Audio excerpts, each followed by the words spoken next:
like an obstacle. That's not an optional. What they call hard is like riding a bicycle. I'm phenomenal, feeling like I could do what a mythological guy could do. Power is optimal. It's my time to make impossible and the possible. Remember my name. You see my face every breath that you take. Just when you think I was torn down in flames, I'm born again. All of my dark days are gone. You will remember. You will remember. Yeah, you will remember. You will remember. Yeah, I'm born again.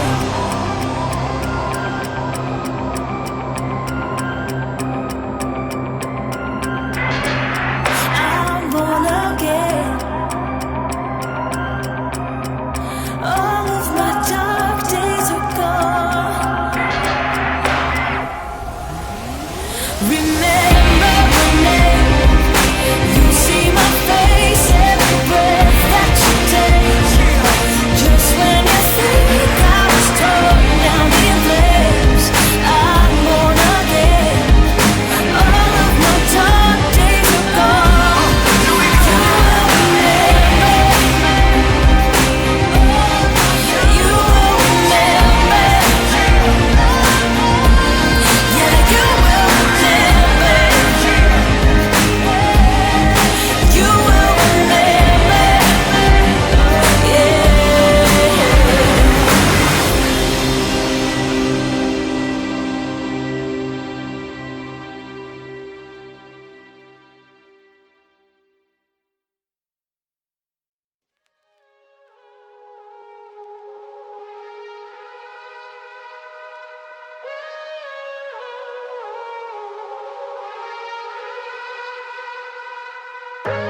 See all these sacrifices I make, it's for a reason. Get out what you put in, and I put my heart into everything I do. Every day, every second, I'm going hard, still. See all these sacrifices I make, it's for a reason. Get out what you put in, and I put my heart into everything I do. All the hard work pays off. That's why I work hard, no days off. I'm only human, I make mistakes, but I keep it real. No, I'm never fake. This is what it takes to be great. Everything I make gon' be great. This is what it takes to be great. Everything I make gon' be great. All the hard work pays off. That's why I work hard. No days off. I'm only human. I make mistakes, but I keep it real. No, I'm never fake.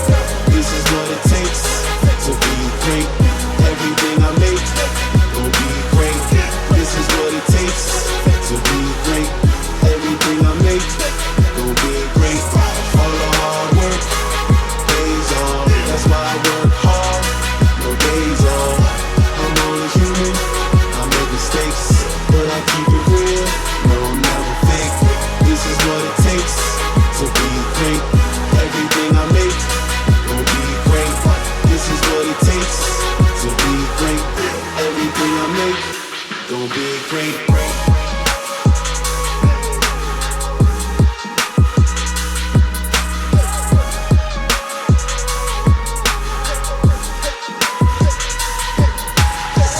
All the hard work pays off. That's why I work hard. No days off. I'm only human. I make mistakes, but I keep it real. No, I'm never fake. This is what it takes to be great. Everything I make gon' be great. This is what it takes to be great. Everything I make gon' be great.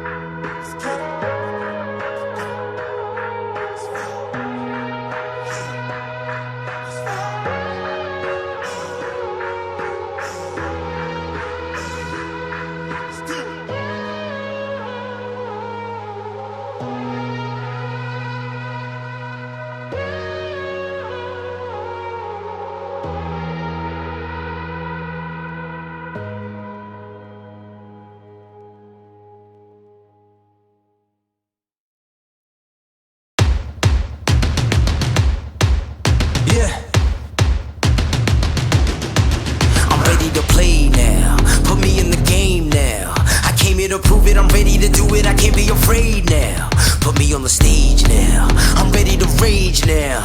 I feel like an animal stuck in a cage and I'm ready to break out. My time, none of you people can tell me to stop. This time, like the last time, you better get ready to race to the top. Ready to do this, show you what the truth is. I step on the field, it's time to get real, I'm feeling so ruthless. My time, none of you people can tell me to stop. Lower the lights down, hand over my crown, hand over my heart. I do this for my town, I do this for my crowd. So turn me up real loud. My time, none of you people can tell me to stop. Yeah. So what are you afraid of? Those feelings are made of. Get in the game, your moment of fame, show them what you made of. It's time that we stand up, it's time that we man up. For anyone asking who is the best, we putting our hands up. My time, nothing can keep me from reaching the top. This time, like the last time, I'm moving so fast, I'm ready to ride. I'm ready to throw down, it's time for the showdown. I'm ready to rise, don't be surprised, I'll take on the world now. My time, none of you people can tell me to stop. Lower the lights down, hand over my crown, hand over my heart. I do this for my town, I do this for my crowd. So turn me up real loud. My time, none of you people can tell me to stop. My time, none of you people can tell me to stop. My town, my crown, we know what it takes to be reaching the top. We're reaching the top, we're reaching the top. We know what it takes to be reaching the top. My time, none of you people can tell me to stop. My town, my crown, we know what it takes to be reaching the top. We're reaching the top, we're reaching the top. We know what it takes to be reaching the top. Lower the lights down, hand over my crown, hand over my heart. I do this for my town, I do this for my crowd. So turn me up real loud. My time, none of you people can tell me to stop. Turning the track up, I'm never going back down. Hand over my heart, I do this for my town, I do this for my crowd. So turn me up real loud. My time, none of you people can tell me to stop.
This is virtual racing with real-life stakes. Great drivers perform when the pressure is at its highest. And that's right here, right now. I'll call this a 20-car pileup. I'd be good with that. As long as it put me in a checkered flag and victory lead. It ain't a game now. Me and you, we ain't the same now. Lions coming out to play now. Opposition out the way now. Out of the way. You wasn't invited. Say you come to play. I dare you to try it. You don't wanna try me. Don't step up to my team. Yeah, out of the way. Yeah, yeah. Out of the way. Yeah, yeah. Out of the way.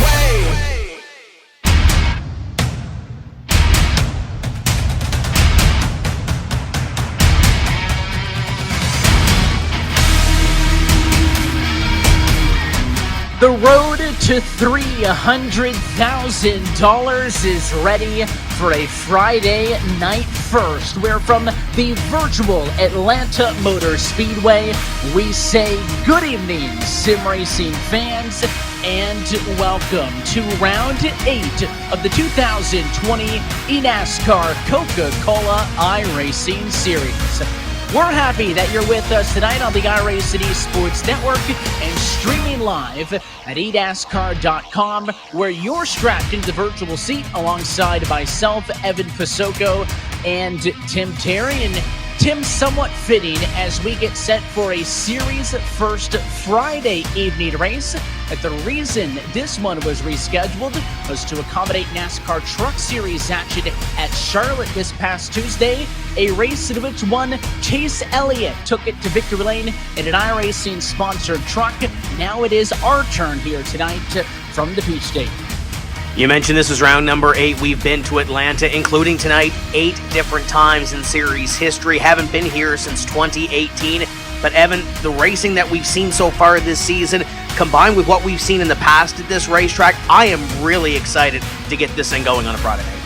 And 8 is a significant number as well. Not only are we up now on the All-Star break, with the All-Star race now standing in between tonight and our next points race, but it as well marks the middle point of our 16-race regular season. Of course, tonight's race moved to May the 29th. You see on the bottom left-hand side of your screen there, the All-Star race is next, and then the second half of the regular season, it kicks off at the end of June from the virtual Indianapolis Motor Speedway. So points are going to start to be a bigger and bigger factor on a week-by-week basis. And let's talk a bit about those stakes, Tim Terry, because this series has the 40 best oval sim racers in the world, but they all had to qualify into this series and in effect have to requalify in every single season through the 3 series cumulative Road to Pro. And let's talk a bit about that. Yeah, these drivers right now on iRacing are working their way through that iRacing Road to Pro series. It runs all the way up into what would be our eNASCAR Coca-Cola iRacing series off-season, when the Pro Series takes to the racetrack. The top 20 from the Road to Pro come up. The bottom 20 from this series relegate, and they have to refight for their position into the eNASCAR Coca-Cola iRacing Series in 2021. So it's pretty easy, Evan, from where we sit right now in this series. Top 20 are going to keep their license. They're going to move on to 2021. The other 20 have to fight for their life in the Pro Division. And that ladder is going to challenge them through the NASCAR trucks, through the Xfinity Series cars, and Indy's Cup cars. So the 3 vehicles and cars used in NASCAR's top 3 series used in the top 3 series of iRacing. But this is what the picture is with our drivers in this series. Again, the top 20 at the end of the year stay. The bottom 20 go home. Now you'll notice the top 8 drivers highlighted in green because at the end of the regular season, those top 8 will advance to the playoffs. They are guaranteed to stay in this championship for next season. 9th through 20th not guaranteed because there is no points reset. I could be sitting 13th at the end of the regular season, have a real bad 4 weeks at the end, and drop out. But we talk about, of course, big names. We've talked a lot, Tim, this season about Ray Alfalla going to back it down into the Pro Series, driving those Xfinity Series cars over the winter to requalify for this. Look at the names right now that are outside the top 20. Mullis, Vincent, Ray, Kerwin, all stars of this series that are at risk of being relegated. There are 9 drivers that have won in this series before, Evan, that are outside the top 20 right now. You look at Dylan Duval, who finished top 3 at Dover a couple of weeks ago. He was 39th in points prior to that top 3 finish. He knows that he has to go. And even when you look at the points, there's 23 points between 9th and 21st right now. Guys like Zach Novak, they have to move. Justin Bolton has proven himself before in this series. There's a lot of really big names. Yeah, Novak, of course, 16th. He is kind of on the cusp of those drivers that are good. You talk about the history of this Atlanta Motor Speedway, and mentioned as well that it has played host to many races in this eNASCAR Coca-Cola iRacing series. But the last time we were here was in 2018 when it was Matt Busa, a race winner, to advance into the championship for a different kind of race, Tim, based on where it was in the championship. First time we see it, though, kind of right smack dab in the middle. So what are we working with tonight's Tim Fact? And Evan, I don't want to bring up any negativity or anything like that, but last time for everything is first and foremost in my mind. There are 4 of the last 5 winners since we've been here that haven't won again in this series. John Gorlinski, he's back in this series. He's a 2-time winner, the only repeat winner here at Atlanta. His last win came in 2012 in the series. Tom Lewandowski, 2014, Jake Sturgis, 2016, and we mentioned Matt Busa has not won since we were here the last time in 2018. Leading but not succeeding, you look at Ray Alfala and Michael Conti combined have led about 500 laps here, but neither have been to victory lane. Ray Alfala has 5 straight top 5 finishes. Conti has 3 podiums, but no strike in the W column.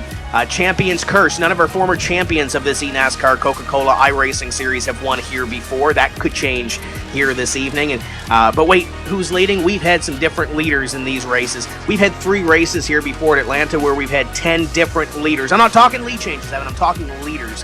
That's going to be big here tonight as well because this racetrack always leads to some great racing. We talk about sister tracks as well. Could tonight serve as a preview for a race at Texas later this season as well. But the qualifying session has drawn to a close. All that's left now is to go down trackside. Turn up the music as we get set to go racing for round number 8.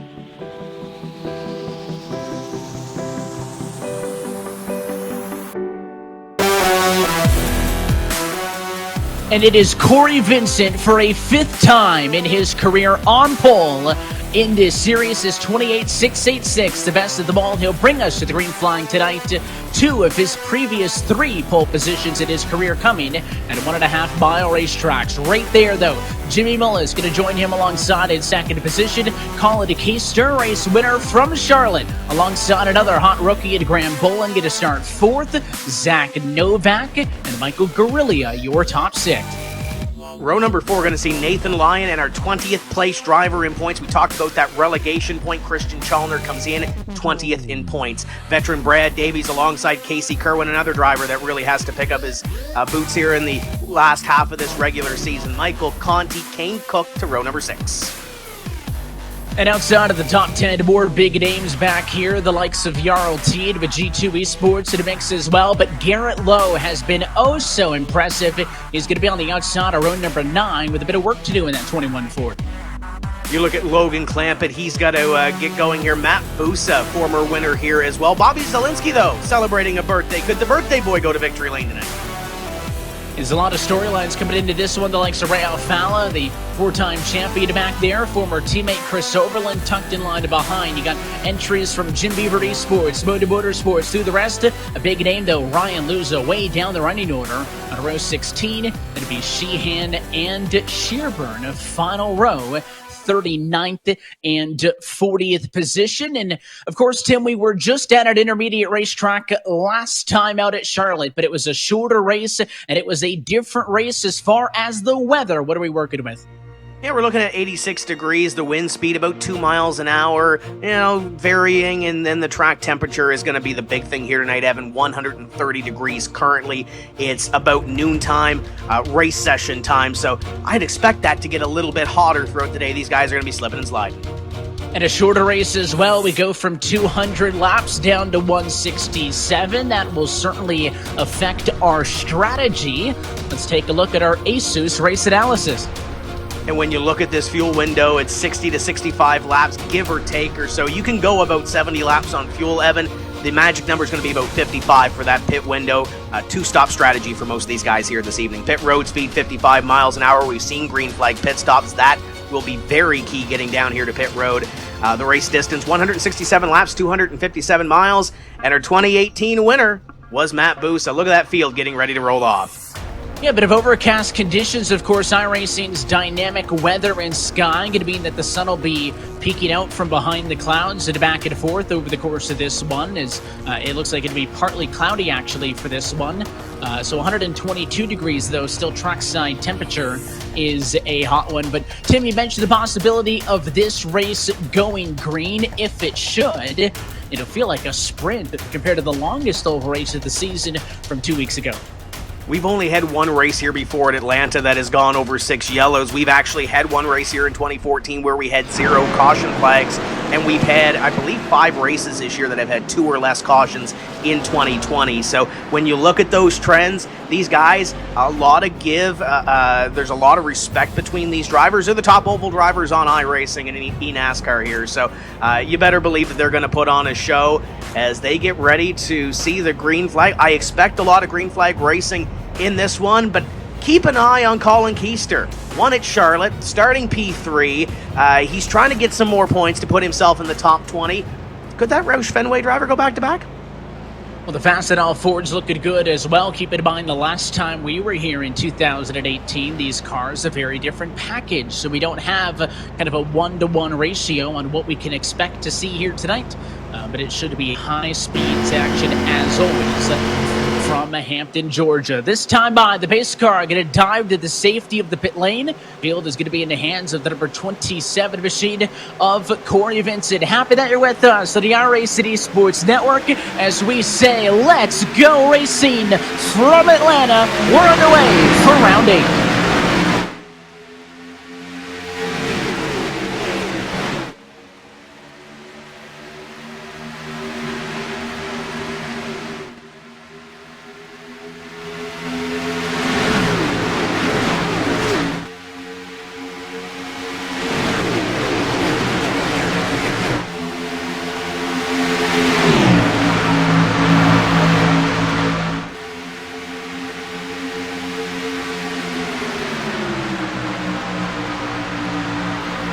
Well, it was a fight down to get to the inside off of the start here, and there is Colin Keister, as mentioned. First lap led to Cory Vincent, but inside 1 and 2, it is the 17 Fastenal Ford of Keister. Early race lead here in Atlanta. You can see the 18 Bolton stuck up top with some other drivers as everybody fights to get to the bottom.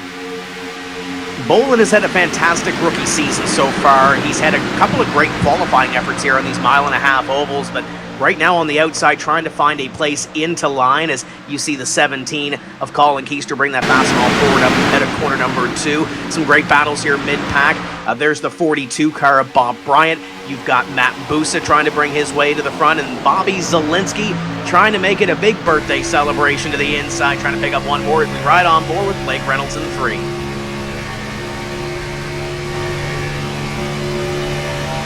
You can hear all the throttle he's giving it early in this run. There's a bit of a lift, work it down to the bottom, and then you try to get that thing back to 100%, but he had to check it up a bit there, challenging the 66. That's Jarl Tien's G2 Chevy up the road from him. That battle for 15th position on back, but at least some drivers back here, right down on the white line, trying to get to the inside. Seems like the high side, not the place to be early. It's a challenge closer to the front of the field. That's the 90s Sunoco Toyota of Zach Novak stuck up top, fighting to 6th and 8th and Lion. It's a battle for P5 and 6. And right ahead of them, it looks like his teammate Jimmy Mullis going to try to go to the inside of the 27 of Cory Vincent as they look for position number 2. I talked to the Richmond Raceway Esports teammates a little bit earlier on today, Evan, and when I talked to them, they seem confident in their race cars. They've struggled a little bit this year. They're around that top 20 bubble on either side, trying to get in to that top 20 and try to make a run for the playoffs. They seemed confident tonight at Atlanta. We'll see what they can do over 167 laps as we run down the back straightaway, working lap number 6. There's a nice shot of Michael Conti, currently wheeling from position number 8.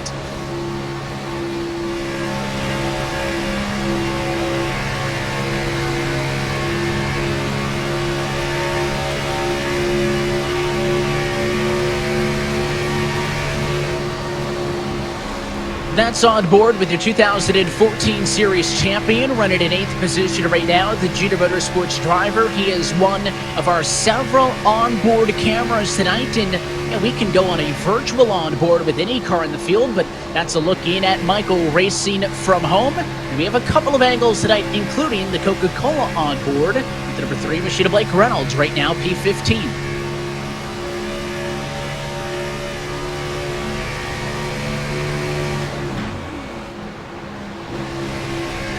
And there's a look at one of our Atlanta Masters. Ray Alfala has led laps in every Atlanta start except for one. Currently running in P16, battling for that 15th place position. Got Matt Busa ahead of him, and he looks laser focused going into 3.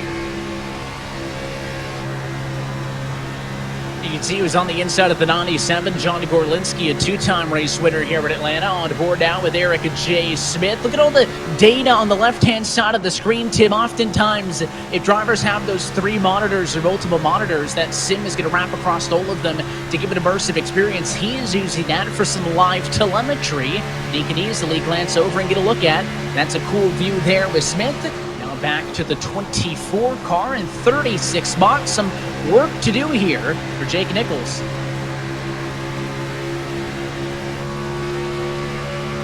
And there's Keegan Leahy, about the middle of the pack right now, is going down into corner number 1. There's John Gorlinski to the outside. We just mentioned Gorlinski a couple of moments ago.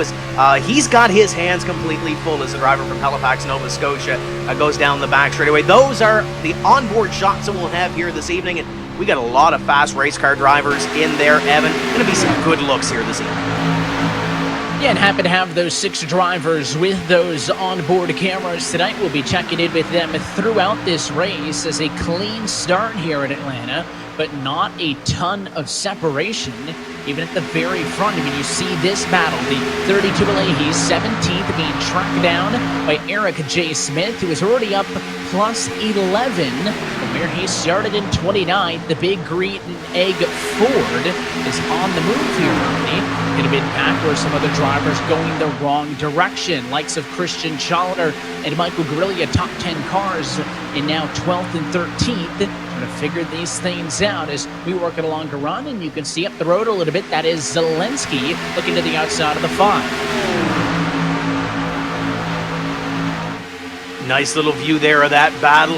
2 different angles from the 9 of Eric Smith up above, the inside the 32 of Keegan Leahy, and Leahy now going to work on the 83 of Bobby Zelensky as they come out of corner number 4 to complete lap number 12 this time by, so still plenty of time to work, and Matt Busa right ahead of them. Zelensky maybe trying to roll the top here, Evan, trying to get one more position as you see that battle on your screen. You mentioned the Jim Beaver Esports teammates. Eric Smith going forward, Michael Guerrilla going backwards a little bit. Just caught a glance of that Razor car in the 15.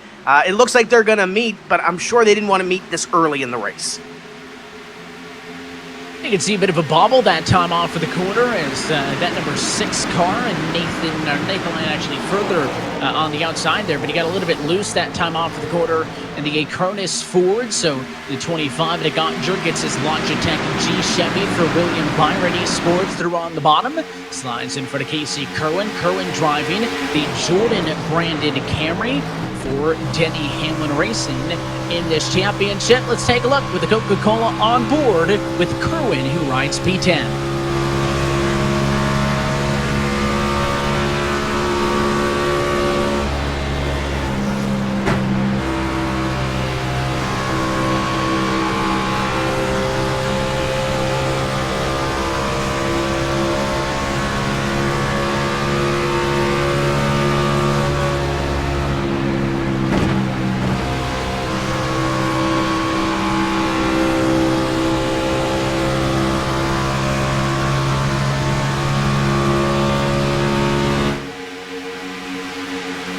Was it that slow trip of around that last time through, Tim, as these drivers only dropped off a couple of tenths of a second for the very start of this one. And in fact, you can see that groove working in right on the bottom. Nobody daring to stray up by a few feet unless they have to. And right now, just about riding, maybe conserve your tires a little bit as the battle for second rages on, and that is the new second-place driver. It's Cory Vincent going to take that spot, and he's going to bring along Brad Davies in the 88 Davies, flexing his muscle early.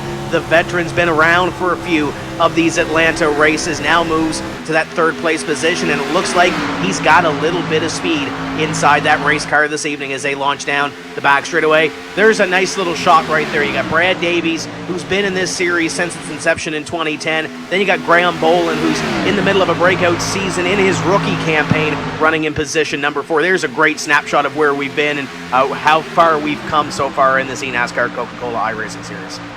Yeah, we talked about relegation off at the top. Again, in theory, that class of drivers that will challenge the bottom 20 from this series going to be the best year over year.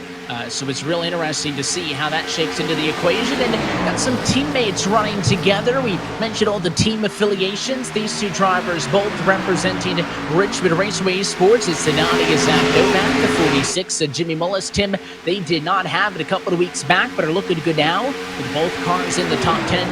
When we talk about teams being headed by actual NASCAR teams, NASCAR drivers, esports orgs, how about a racetrack? The Richmond Raceway guys doing well right now, but under fire is Conti looking to the inside of Mullis. Yeah, Novak, your defending series champion. You remember back to Charlotte, Evan. He got caught up in a little bit of an altercation early in that race, but without an aid of a caution plate, he was really behind the 8 ball all night long. Had some issues at Dover as well. Really just needs to shake the bad luck, and currently right now in position number 4 trying to do so. Michael Conti, you remember back to Charlotte, did that 3-stop strategy, didn't work out for the WR1 Sim Chassis number 8, currently sitting in position number 5. The good news, I think here, Evan, with the way this plays out, if we do 55 lap runs or so, I don't think there's a 3-stop strategy you can play here, but then again, that's why we're up here, and guys like Brandon Hastings are down in the box, making sure all those numbers are correct as you ride on board once again with Michael Conti. He's got a little ways to go to get up here to catch Zach Novak. And we've seen times where that strategy has worked out. Doesn't always play through like last time out at the Charlotte Motor Speedway, but sometimes those gambles are how you get the wins. So there's a big sweeping move to the bottom. The 83 of Bobby Zelensky trying to squeeze the inside at 8th and Lyon. A little bit of a bobble that time, up and out of 4. He'll get the spot on the inside, and if Alfala closes it in behind him, this could spell trouble for Lyon. The whole host of cars lined up below him on the preferred line as you go on board with the 5 of Matt Busa, defending race winner from here in 2018.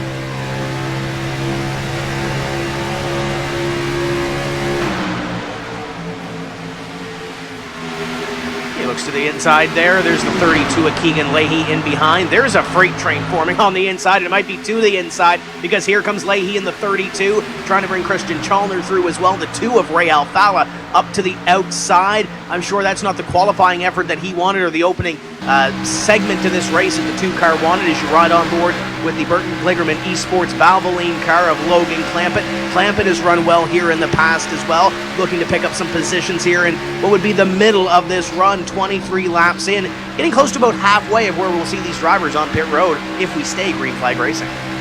It's a big day for the Burton Kligerman Group, of course, announcing a whole host of kind of semi-development drivers for that team today, and some of the more well-known sim racers and streamers going to be representing that brand as we've seen more and more of the teams in this championship extend beyond just the 2 cars that they each field in this championship. Side-by-side battle, it is the 8-car Michael Conti on the inside of Zach Novak for 4th and 5th position.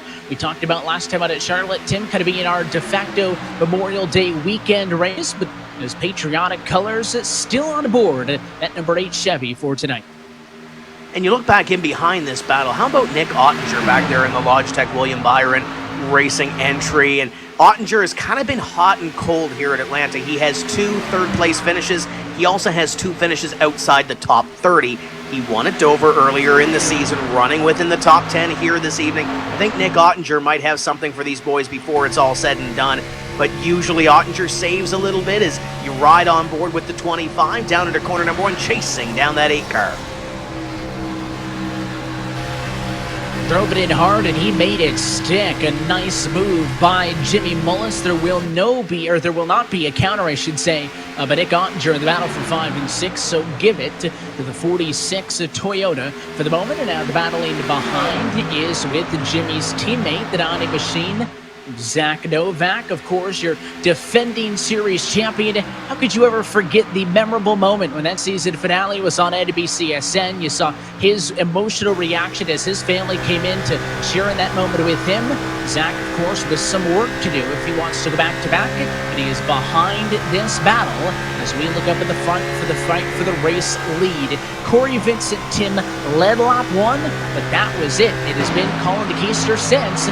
27 knocking on the door again, and he is aided by that 88 of Brad Davies behind in third. You look at these drivers that are up in front. Colin Keister are battling for that top 20 position in the points. The 27 of Cory Vincent outside looking in, P26 in the standings. Brad Davies within the top 8 within playoff contention. So a tale of really 3 seasons that are battling for the lead right now. Colin was our winner the last time we were out at Charlotte. So you've got 3 different paths so far to round number 8, and they're all battling and all meeting up in front here as we complete lap number 28. There's a little bit of a gap back, but you look at your top 6 still within a second of each other. Some great racing so far. And you can see those top 3 trying to pull just a bit more, the likes of Conti, Mullis, and Ottinger.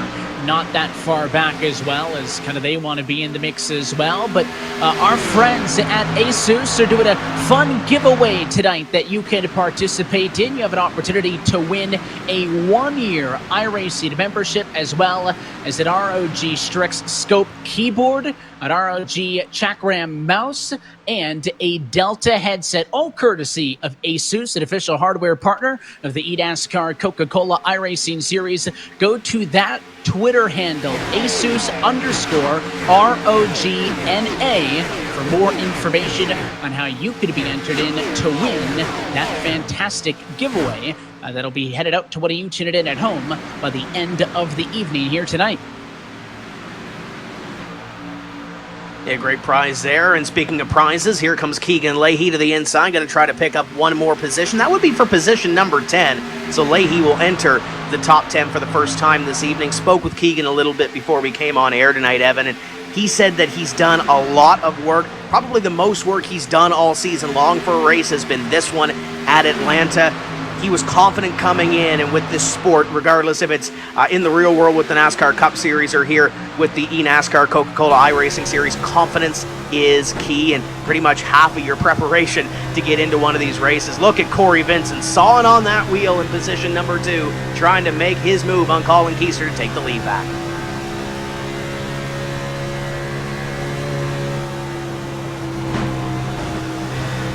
And he does a real good job of getting back into the throttle. The concern, obviously, that if you're that close to the car in front of you, that thing can get real tight. But Cory Vincent doing a good job of tracking the 17 of Keister. So basically doing everything in his power to keep him honest here. And you can see these drivers, Tim, have been awfully comfortable with getting down and sometimes actually on that white line on the bottom. Gets me nervous. It gets me a little bit nervous too, but these drivers have had the practice. They've been here before. Obviously, we came from Charlotte, a mile and a half, similar to what we see here, but once again trying to straddle that down to the inside. So they've got plenty of experience. How about experience? This guy right here, Ryan Louisa, we saw him earlier in the season dig deep to pick up a win from the back of the field. Going to try to do it again tonight and put those Superman heroics to the test as he's to the outside of John Gorlinski. Louisa is battling for position number 18 right now as you ride on board. He's halfway through this field.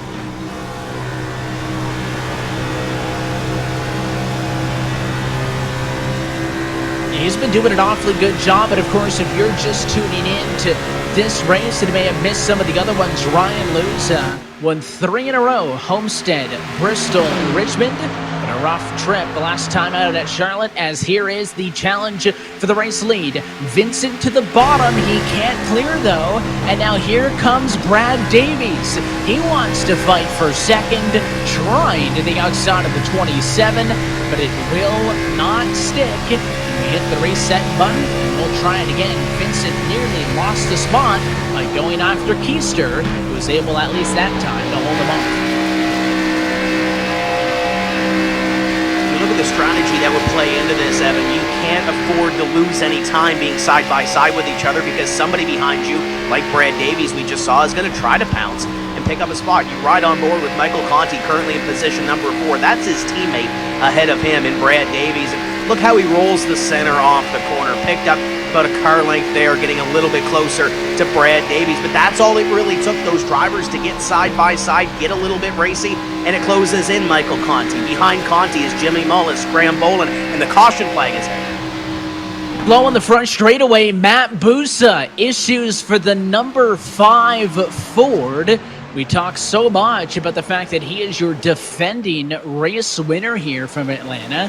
And I think the 5 Abusa involved in some way. I'm seeing damage on his car and Brandon Cattell's Ford. So something tells me those two may have gotten together as we work on getting a second look.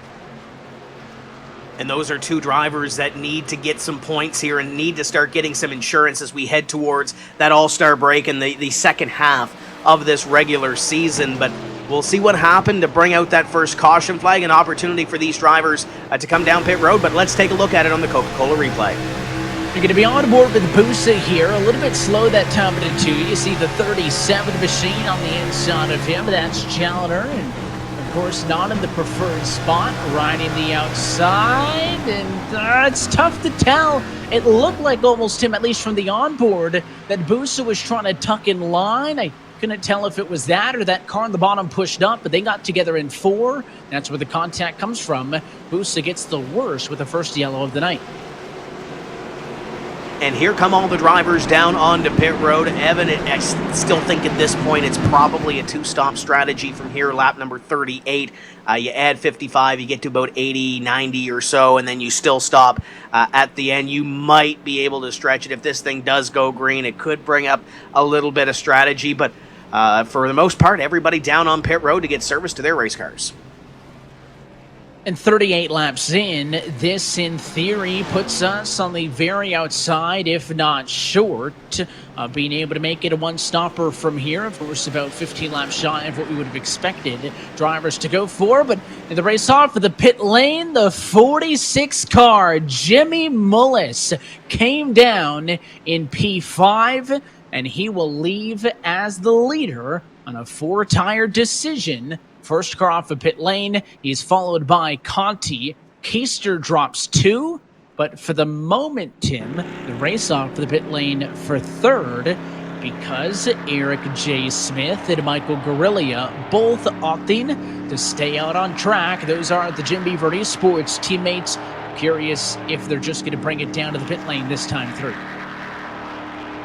And the drivers that dropped a little bit, you got Cory Vincent back there, you got Brad Davies, they were fighting up there for the lead. They're going to have a little bit of traffic in between them when we go back to green. Guys like Nick Ottinger, Graham Bolton, Casey Kerwin also in between them and what would be the battle for the lead up in front, which what you see here now is Guerrilla comes down onto pit road and Eric J. Smith does as well. That'll be Jimmy Mullis and Michael Conti up in front. 2 drivers, no stranger to victory lane in this series, going to line up side by side when we go back to green.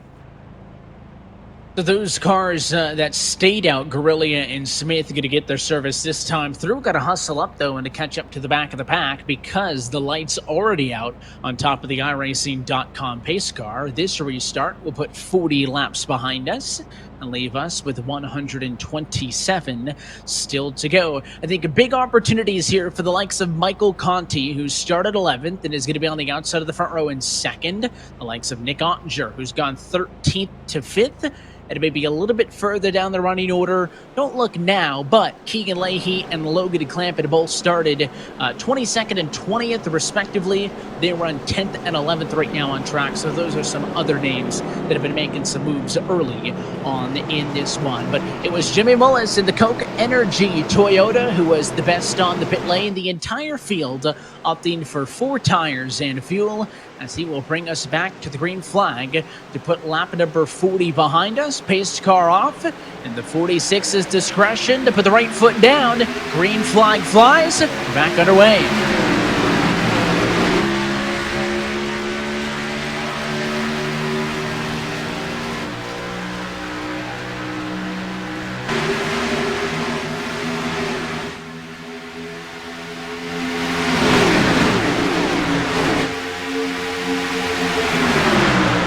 Peeking to the outside was the 17. Oh, and there's going to be contact. Davies gets turned.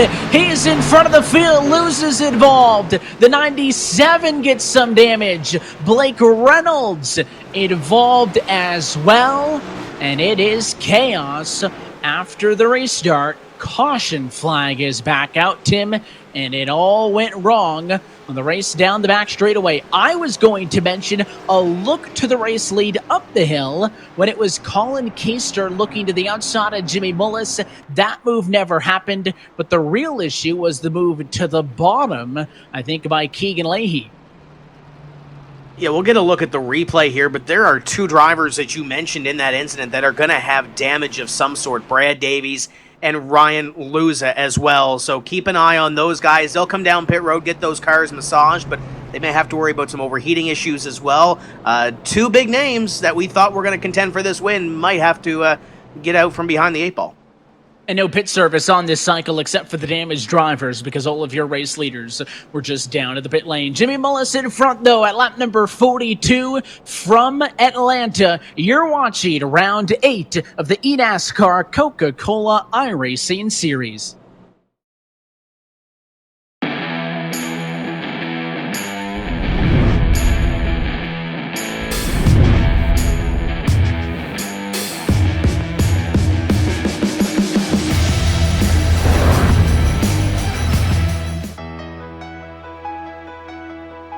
For those living together and those living apart. For classmates, graduates, and teachers making the best of it. For the restaurants delivering to our doorsteps. For the frontline workers putting it on the line every single day. For this great nation determined to be stronger on the other side. Thanks to all of you, we'll be together again.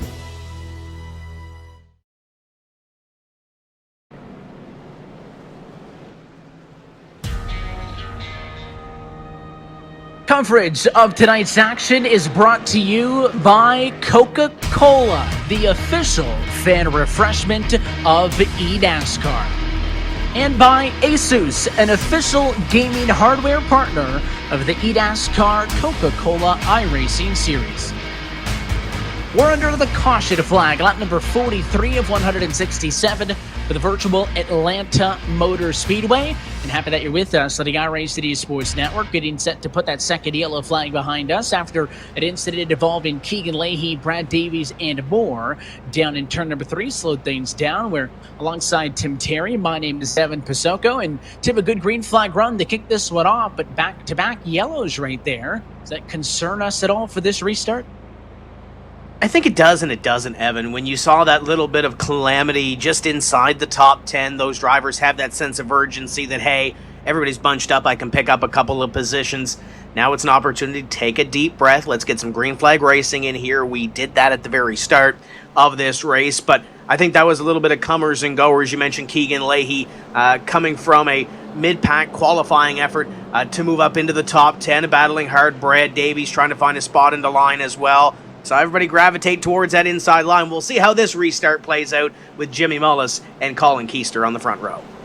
All 40 cars who started this race still being scored on the lead lap. So I mentioned last time the leader controls the restarts. He has, with the pace car dives at the pit lane to the exit of the restart box to initiate the restart. There he goes. It's Mullis back to green, 44 laps down.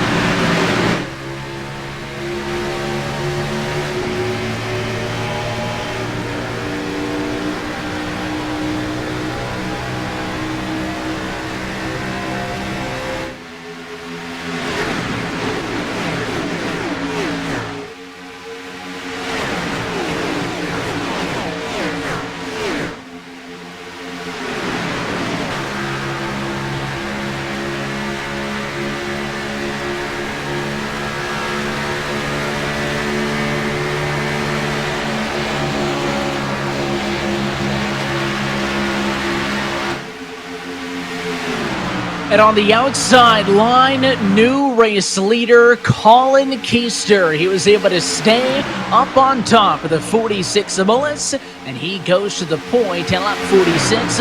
Mullis under fire. Here comes Conti.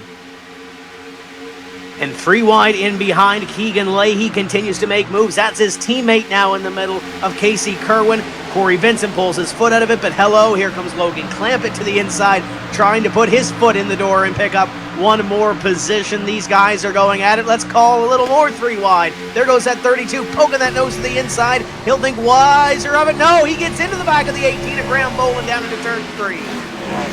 Second time in a row, it is Leahy on the inside of somebody in the run to turn number 3 that leads to a caution flag. It was just Leahy into Davies, and now Leahy into Bolin. He's been a little aggressive here in these last couple of restarts, Evan. You saw some 3 wide moves, and it looked like for a moment that he thought about not going down to the inside. We're going to see that contact here on the replay. Was 3 wide a lap before. He goes back to the inside here. He's got that nose down to the inside. Doesn't have the whole car there. He's not to the rear fender and just makes a little contact and sends that 18 around. Luckily, nobody else hits Graham Bolin, and that Interstate Batteries number 18. That could have been a lot bigger than it was, but maybe we talked on the top about giving and taking, and maybe it's a little time to give a little bit here and take that deep breath. Maybe get some green flag racing in. We talk about giving and taking. To Keegan Leahy, of course, a veteran of this series, a 6-time race winner, as some split pit strategy sees Novak coming to pit lane, while the rest of your race leaders, at least up front, opt not to. Maybe a 50-50 split when it's all said and done. Looks like the top maybe 16, 17 cars or so staying out in this cycle. But, I mean, Tim, you can enter the corner down there. I mean, you know, if I'm going to ask Keegan Leahy, he's going to say, listen, I had the spot. But if you're Bolin, you don't want to enter on that very, very bottom because you're expecting some sort of natural arc with the racing groove to be able to make the turn. But you also look at that scoreboard and that ticker that we have up top. It's lap number 49. There's a lot of racing to accomplish here. If you lose a couple of positions, you fall back to, 10th or 12th. At this point in the race, at least, it's not really the end of the world. So you have to micromanage that a little bit as well. But we continue to work on here. That 90 of Zach Novak came down pit road along with a bunch of others that you see on that speed shot coming off of pit road. I kind of like this strategy. Come down here. You're about lap 50. If this race does go green, you go to about 55 or so, and you've got one more green flag pit stop in there instead of potentially 2. And we realize that a lot of you at home may be sim racers or aspiring sim racers, and one way to get in on the action is to enter tonight's Round 8 giveaway. Our friends at Asus are giving away a 1-year iRacing membership, as well as an ROG Strix Scope keyboard. You have a Chakram mouse and a Delta headset to enter. Go on Twitter and go to their Twitter account at Asus_ROGNA. You'll find the tweet there. Look for the giveaway link and enter your information. Tim, I'm not sure if we're allowed to enter, but if we get another yellow, I may have to put my name on the list as well, because that's a lot of great gear from our friends at Asus. Yeah, I could use another headset and a keyboard. I know I use a lot of the Asus products here as well, so always great to see. Let's look back a little bit. We're 50 laps into this race. Let's look back at some of our Tim facts here tonight. When you look at the leader last time for everything, well, we hope this isn't Colin Keister's last win if he does secure this one. He's been on kind of a little bit of a roll, leading but not succeeding. Michael Conti, currently P2. That's not the first place position, but he's still got over 100 laps to get there. Ray Alfala qualified 26. He's done a very good job digging out of that hole, currently in position number 9. Champion's Curse. Colin Keister hasn't won a championship yet in this series, currently leading this race. None of our past champions have won here before at Atlanta. And lead changes, leaders, yeah, we've had a few different leaders so far here this evening, so that trend continues to go forward. And I don't know if we're going to break that mark, Evan. Back in 2010, our first race that we had here, we had 11 different leaders, broke in 2016. We had 13 different leaders when Jake Sturgis went to victory lane. He only led 29 laps that night. Justin Bolton led the most laps that evening. He led only 33 of the 167 laps we ran that night. So still plenty of time to go. Still plenty of time for some of these drivers to get up here and mix it up front. I got my eye on Casey Kerwin back there, running in position number 5. He's worked his way up from position number 10.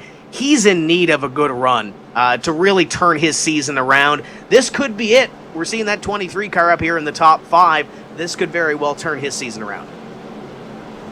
And we talked earlier about the relegation. If you're going to start to turn things the right direction, now the time to do it, because after tonight, 8 regular season races down, 8 to go. Next points race, the end of June from Indianapolis. Let's take it on board ride, though. For this race start, they'll all be chasing the 17 to Colin Keister, but you're on board with Ray Alfala. He's P9, with pace cars off and in.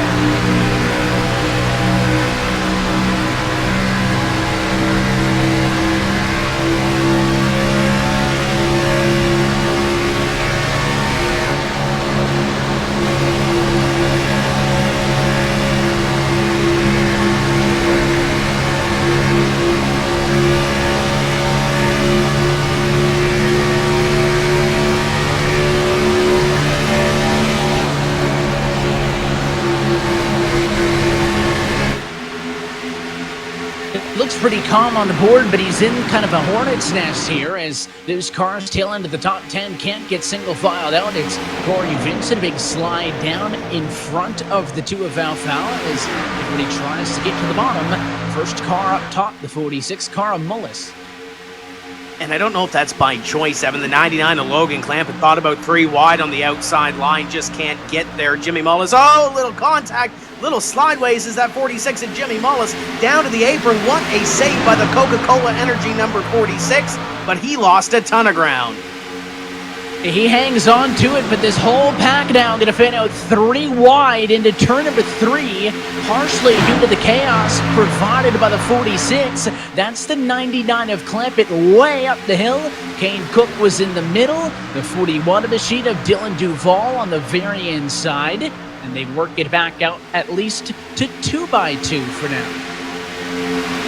It's got a little bit calmer back there, but that's not saying a lot. Your top 5, top 6 have broken away from this pack, and then you have this gaggle back here. There's the 41 of Dylan Duvall to the outside, Kane Cook, and in the middle of this pack is Jake Nichols in the 24 car. As he's on the inside, let's take a little ride on board with the 24. And just as we go on board, a caution flag is out. You see the yellow bar pop up at the top of your screen. It is not from him on up. Oh, but it's heavy damage on the 4 of Santiago Tires, the track pass entry, the Letard Sports car, and a couple of drivers not happy with the blocking, but I think there was more than just that to this incident. Several drivers involved, including Sheehan and Novak, as we'll get a second look here in a moment. Yeah, we had a slight little meeting in the Thunder Ring down here on the front straightaway with several of these drivers at the back of the pack. We're not racing legends or bandoleros tonight, so I know they were trying to get going, but middle of the pack, 2 and 3 wide, and it's hard to react to some of these things that happen so quickly. We'll take a look at the replay here and see what happened, but we got some big names involved in this one, too, that were trying to claw their way back up to the front. And of course, now we talked about, are we concerned with all these yellows back to back and now to back once more? That was a big mess on the front straightaway that damaged at least about a half a dozen race cars, and all these pace laps could be having an effect, Tim, on the strategy. I mentioned we saw that first yellow, that it kind of broke up a perfect run. I think we maybe were a little bit outside of a one-stop window. But with all these laps under yellow, when do you decide to pit? I guess the answer is now. Your race leaders all in. The driver I'm going to be looking at, though, is Jake Nichols and Michael Guest, 14th and 15th. They do come down pit road. They had pitted on a previous yellow, but they opt to join these drivers, so they don't gain much from that. Yeah, those drivers that you mentioned, including Zach Novak in that pack as well, were down on the most recent caution flag. They could have made it. We got one car stopped at the end of pit road, but this definitely puts them in that window to go one more green flag pit stop if we do go the rest of the way, because we are inside the 60-lap window, and it looks like Keegan Leahy may be the first driver off of pit road here. Indeed he is, and then everybody else comes in behind him. So they all agree. You can see there's a lot of 3 wide behind, but for Keegan Leahy, a 2-tire decision, having only spent 10 seconds in the pit box. It was a 14.6 second stop for the next car up the road. In some of these other drivers, the likes of Jarl Tien and other drivers, here's your replay. So watch this group. You can see the 1 and the 4 side by side, and I think it was a bit of a slide. I'm not sure if he was trying to go 3 wide, Tim, or if it was just the 4 of Tires pushing up, but either way, that nose ended up there in a spot that I don't think 3 wide was going to work. Now, Zielinski, Schoenberg among those that were involved in this one. Graham Bolton went sliding through the grass in the infield. So some drivers just outside the top 15 that were battling for those positions got swept up in it, and saw Steve Sheehan in that mix as well. Steve, a former winner here in 2010, the first time we were at Atlanta. I mentioned Jarl Tien because he is the lone driver in all of this to have stayed out. So Leahy won the race off of the pit lane by the 2-tire call. That will put him second on track. Keister in third, and everybody else on the back going for 4. So it'll be no tires, 10-lap-old tires for Tien. So, Tim, I talked about some of those other drivers who had to pit it on a recent yellow, still opting to come in. When your race leaders just pitted, they had about 19-lap-old tires. So, Jarl Tien is pitted more recently than that, but he opts to stay out. So it'd be 10-lap-old, no tires for the race leader, 2 tires for Keegan Leahy on the outside, and 4 tires for third on back when we go green. We've seen Jarl Tien play some pit strategy here before earlier in this season, but I don't think this is too far-fetched of a call right now. You looked at those pit stop numbers and those lap numbers. We didn't have a whole lot of hard running on these tires. Keegan taking 2. It's going to be an interesting gamble to really see how this plays off between those 10-lap strategies on the tires. We do know Colin Keister is going to be quick regardless what he has on that race car. Casey Kerwin, Nick Ottinger, your top 5. Then you got Cory Vincent back there in position number 6. So we'll see what happens with those guys. Ray Alfala firmly within the top 10. And I was about to mention earlier before we had that caution flag, Dylan Duval within the top 10 as well. Had that top 3 run a couple of weeks ago at Dover, was mired back in the 30-somethings in the point standings. That Stuart Haas, gaming driver, up now looking for a top 20-something position in points, trying to claw himself back in to contention to avoid that relegation round we talked about earlier. And it is sure to be exciting up front. We'll see if Jarl Tien going to be able to make it work on the no tires. Could Leahy find the balance between a bit of an advantage, but also the efficiency of going for just 4, or will Colin Keister inside of row 2 be the best spot on this restart? But we're going to go on board with our Coca-Cola onboard driver tonight, Blake Reynolds. A bit of damage in that last incident. He will restart P26 for this one, and we will get his perspective of the chaos as the pace car going to be down at in this time through. And up front, it is Jarl Tien bringing us back to the green flag. 60 laps down, 107 to go.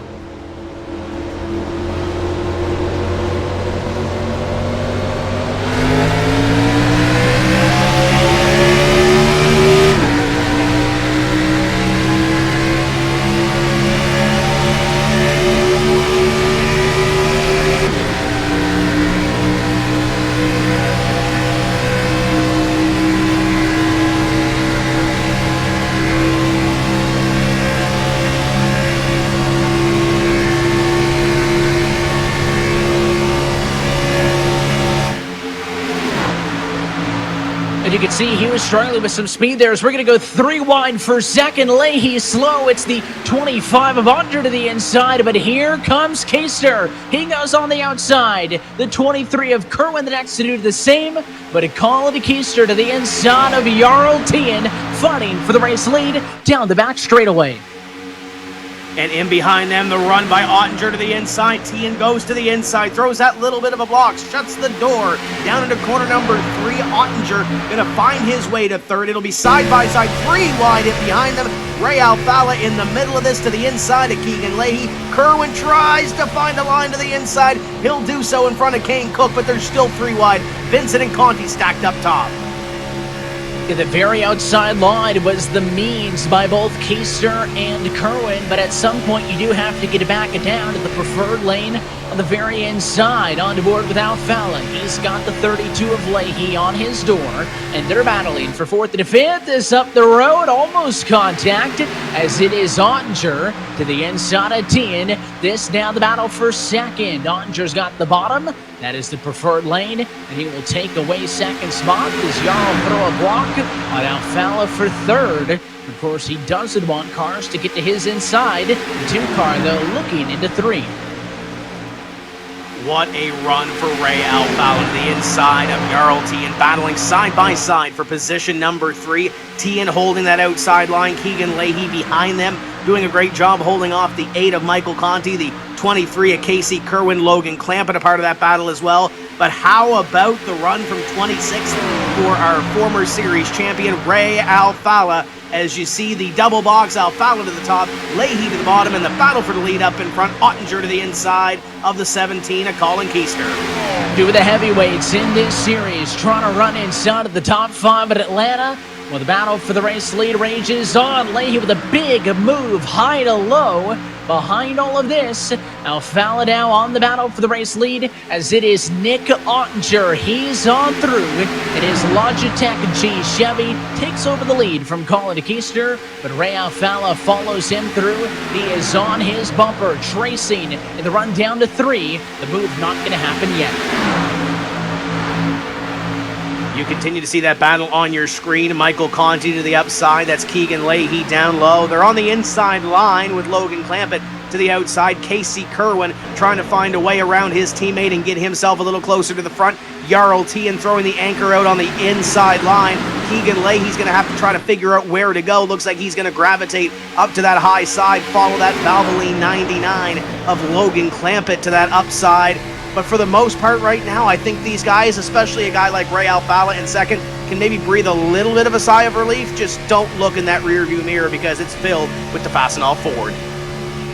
I mean, he is all over him there, tried to get to the inside that time, and the quad oval here on the front straightaway, Tim, which has those 2 very distinct kinks before and after the start-finish line. Keister tried to use that to his advantage. You see more blocking down the back straightaway as the likes of the 66 machine and Tian are kept at bay and more, but it didn't work out for Keister that time.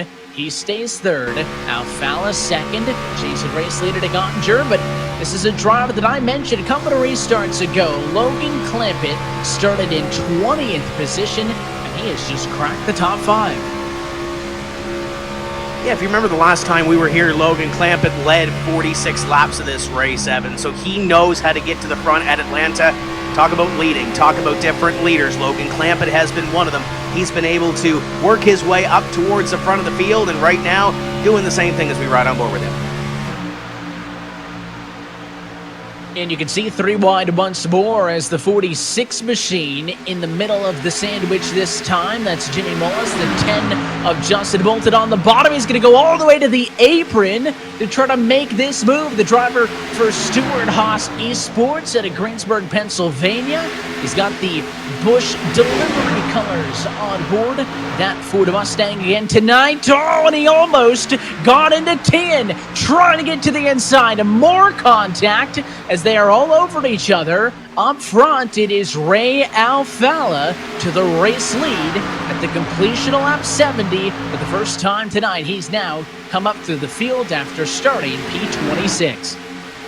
This is the Ray Alfala Bolton. This is a battle back here around the 20th place position. Justin Bolton finally going to get past Jarl Tian. You got Brandon Cattell back there. Guerrilla on the inside fighting for those spots. Ashton Crowder up to the top. Justin Bolton, though, just had to dodge a bullet. Might need to dodge one more, though. Here comes that 77 to the inside. There's the other G2 teammate up there of Alex McCollum, and Jarl Tien continues to fall back. The Razor, number 15 for Jim Beaver Esports. Michael Guerrilla next up to try to make the move.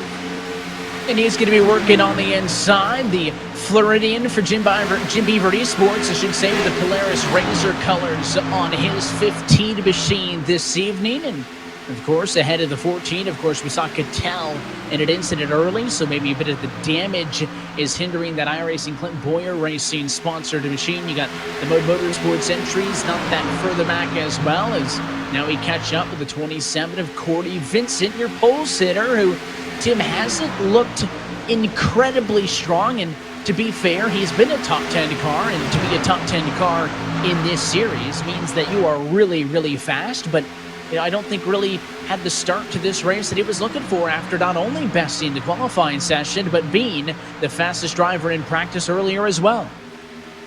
And there's Dylan Duval on our screen, the Stuart Haas Esports driver from Halifax, Nova Scotia, trying to get some more points, claw his way a little bit closer to that top 20 in points. Currently in the top 10 right now, in position number 9, chatted with Ed Birch, one of his crew members, a little bit earlier on today, and they were confident in the speed of what the 41 of Duval and the 10 of Justin Bolton had, but you can't win this race, Evan, on lap number 75. You still have to get to the end. We're just shy of that halfway point, so these drivers positioning themselves in a way to win this one. As Jake Nichols, he was in the Hornet's Nest earlier, he's up in the top 10 now. Yeah, and you can see there he's chatting. We saw that as well when we went on board with him just a little bit earlier in this race as well, the Mode Motorsports drivers. And Tim, even though this is a virtual race, it is all real people interacting with the iRacing sim. If you're kind of a casual sim racer like myself, iRacing has kind of an automated sponsor, an automated sponsor, where if there's a car on your inside, somebody will read that out to you. But at this level of sim racing, there are multiple people on each team in this sim. So he's either talking to his spotter, who is watching this race, letting him know what's happening. He could be talking to his crew chief, formulating strategy, or his teammate. I mean, there's a whole host of people that these drivers could be in communication with at any given time. They're looking at telemetry. They're trying to pick pit strategy. I don't want to jinx it, but we've been green for a little while right now. So if we go green on a fuel run, when do you come down pit road for that final stop? I think back to that onboard shot that we had with Eric Smith a little bit earlier, where we saw that telemetry on that farm monitor about fuel numbers and different calculations these drivers and these crew members can look at throughout and change the pit strategy on the fly. These drivers do not do it alone. They get by with a little help from their friends. As Nick Ottinger, he had a battle for the lead with Ray Alfala, went to the inside, thought he was going to take that lead away, but Ray Alfala came right back. And here's the 75 of Phil Diaz, the other Mode Motorsports driver. We talked about Jake Nichols a little bit earlier on, and now Phil Diaz. He's trying to get a top 20 run out of this, Evan, currently positioned in P21. He's got one more spot. Zach Novak to the outside. A little bit of damage to that Sunoco car as Phil Diaz will look to get into the top 20. Yeah, Diaz was with Mode last season as well, the team that is owned by the former Chicago Bears guard Kyle Long, and one of the avid sim racers in the community. And you can see his view of the battle up front with Guerrilla and the Donnie machine of Novak. Again, all of this 19th position on back. And we talked a bit about that relegation, Tim, and Zach Novak, unfortunately for his case, falls into that conversation. He has had a rough couple of weeks. After Charlotte, he dropped 3 points, or 3 spots, I should say, in the points, and he's down now in 16th spot, only 2 ahead of the cut line. Not a title defense that the Nani car was hoping for. It's almost like a championship hangover per se, Evan, where he's had a couple of bad races recently following that championship run. It looked like a little bit earlier on, qualified well up in the top 5, but has a little bit of that damage, was involved in one of the recent caution flags, and now he's hanging around the top 20, not where he really wanted to be. To the inside, you see the Letard Esports 36 of Chris Shearburn. Shearburn started dead last here this evening, so he's worked up about halfway through the field as well. And you look at that battle up there, there's Dylan Duval, there's Casey Kerwin and Jake Nichols. The battle just inside the top 10 as they drive it down into corner number 3, lap number 81, being worked on the board just a little bit shy of that halfway point. And as we close in on halfway, just some housekeeping notes that both Graham Bolton and Steve Sheehan have retired from the race. They've taken those cars back to the virtual garage, and their nights will end. So that'll be a very, very poor way for them to head off and into the All-Star break. But, through all of the trials and tribulations of this race, the battle for the lead has been stellar throughout. And, look at the intervals there. Your top 4 cars all within a half of a second of each other, with Falla, Ottinger, and Conti first, second, and third. And we just mentioned Graham Bolton to the garage. Let's get with the driver of the number 18 Michelle on the radio. Graham, I know you didn't want to be talking with us this early off in the night. What went wrong tonight? I got turned by Keegan. Saved that. I only had a little bit of damage, and then we started back in 25th after getting turned, and then there was just a big wreck, and I had nowhere to go. Of course, there was speed, though, at the start of this race in that Interstate Batteries Toyota. You started up in 4th position, stayed up front. I know you're not going to get the points that you feel like you deserve, but can you take any solace in the fact that car was fast? The long run was good. Mid-run was kind of iffy, but the short run and long run were really good. So I feel like if I would have got a top 5 pretty easy, but I got wrecked. Well, not easy, but So. Well, this is tough because you came into tonight in a playoff position. Obviously, a poor points result tonight is going to hurt that. But we are halfway through the regular season. After tonight, we'll take the All-Star break and things pick back up at Indianapolis. What's going to be the key in those next 8 races to make sure you're a playoff driver come that time? Just keep on with the consistent finishes and keeping the car clean all the time. The consistency is going to weigh out the people who are, fast for, one race. We look forward to seeing how the rest of the season plays out. Thanks for chatting with us, Graham, and the best of luck next time out. Thank you, Evan. As chatting with the driver of the 18 machine, Graham Bolton started 4th. Tim, an unfortunate DNF for the driver who came into tonight. As I mentioned, a playoff driver. He was 7th. That will not hold after tonight. He'll have that break for the most part of June, though, to try to reset, take that deep breath, and get back at it again. Evan, the top 4 right now represent 54 wins in this series. You want to talk about strong and star power in this series. Ray Alfalla, we got a battle for second between Keegan Leahy and Nick Ottinger. Leahy going to take that position. Michael Conti closes in from behind. What a battle for second that's starting to brew. Michael Conti at the top of your screen, Keegan Leahy at the bottom, and Nick Ottinger kind of stuck in the middle of them. And oh, by the way, the last time we raced, Colin Keister was in victory lane, and he runs right now in position number 5. But it's great to see Ray Alfalla back up front, multi-time champion, win leader in this series. Man, oh man, Ray Alfalla's had some tough luck the last little bit, but he's back leading this race, and he's leaving this battle for second in his dust.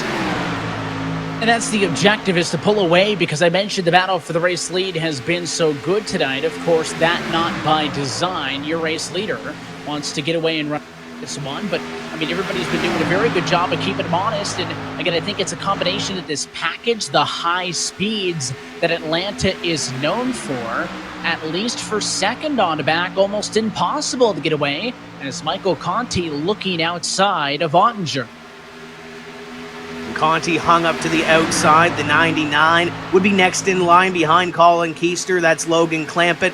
Cory Vincent there as well. But it looks like he might find a spot in the line. It looked like Michael Conti was going to be able to roll that top just enough to get in front of Keister. But now he'll battle side by side for that position as those 2 in front begin to inch away as the drivers are side by side for position number 4. Second and third try to pull away and try to chase down Ray Alfalla, who's got about 0.7 of a second on the field.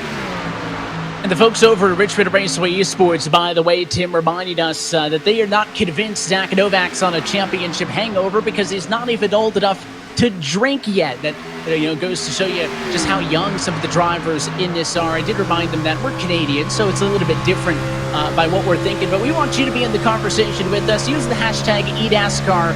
What are you thinking about of this race so far, as we are now past the halfway point in this race? On board with the Logan Clampett is under fire. Cory Vincent trying to turn that wick up just a little bit on the bottom. Going to be better into the corner, Tim, but here off the corner down the back is where Clampett pulls that advantage. Wait, you ain't to tell me that last year in that championship celebration there was sparkling non-alcoholic champagne in that celebration? 100%. Okay, I think I can live with that. Look at this battle, though. Logan Clampett on the high side. He's had to wheel that thing through 3 and 4, trying to keep on that high side and try to get that momentum to stay with Cory Vincent. Vincent is going to prevail for the time being, and right in front of them, it continues to be a side-by-side battle between Colin Keister and Michael Conti. You know, something's got to give in that battle, too. Yeah, I mean, give and take. We've used that phrase a couple of times tonight, and I mean, it seems like for the most part, the drivers up front have been doing so. And you know, we talk about these cars up front. Let's look a little bit further back in the field as this battle simmers down just a little bit and talk about Eric J. Smith, Tim, a former race winner in this series. He's a lap down. We talked about telemetry earlier. You can still see that left monitor giving him tons of details. He's a lap down because of the damage, but even at the start of the night, P29, just not a good night, and honestly, a bit of a tough 2020 season so far for him in this first half.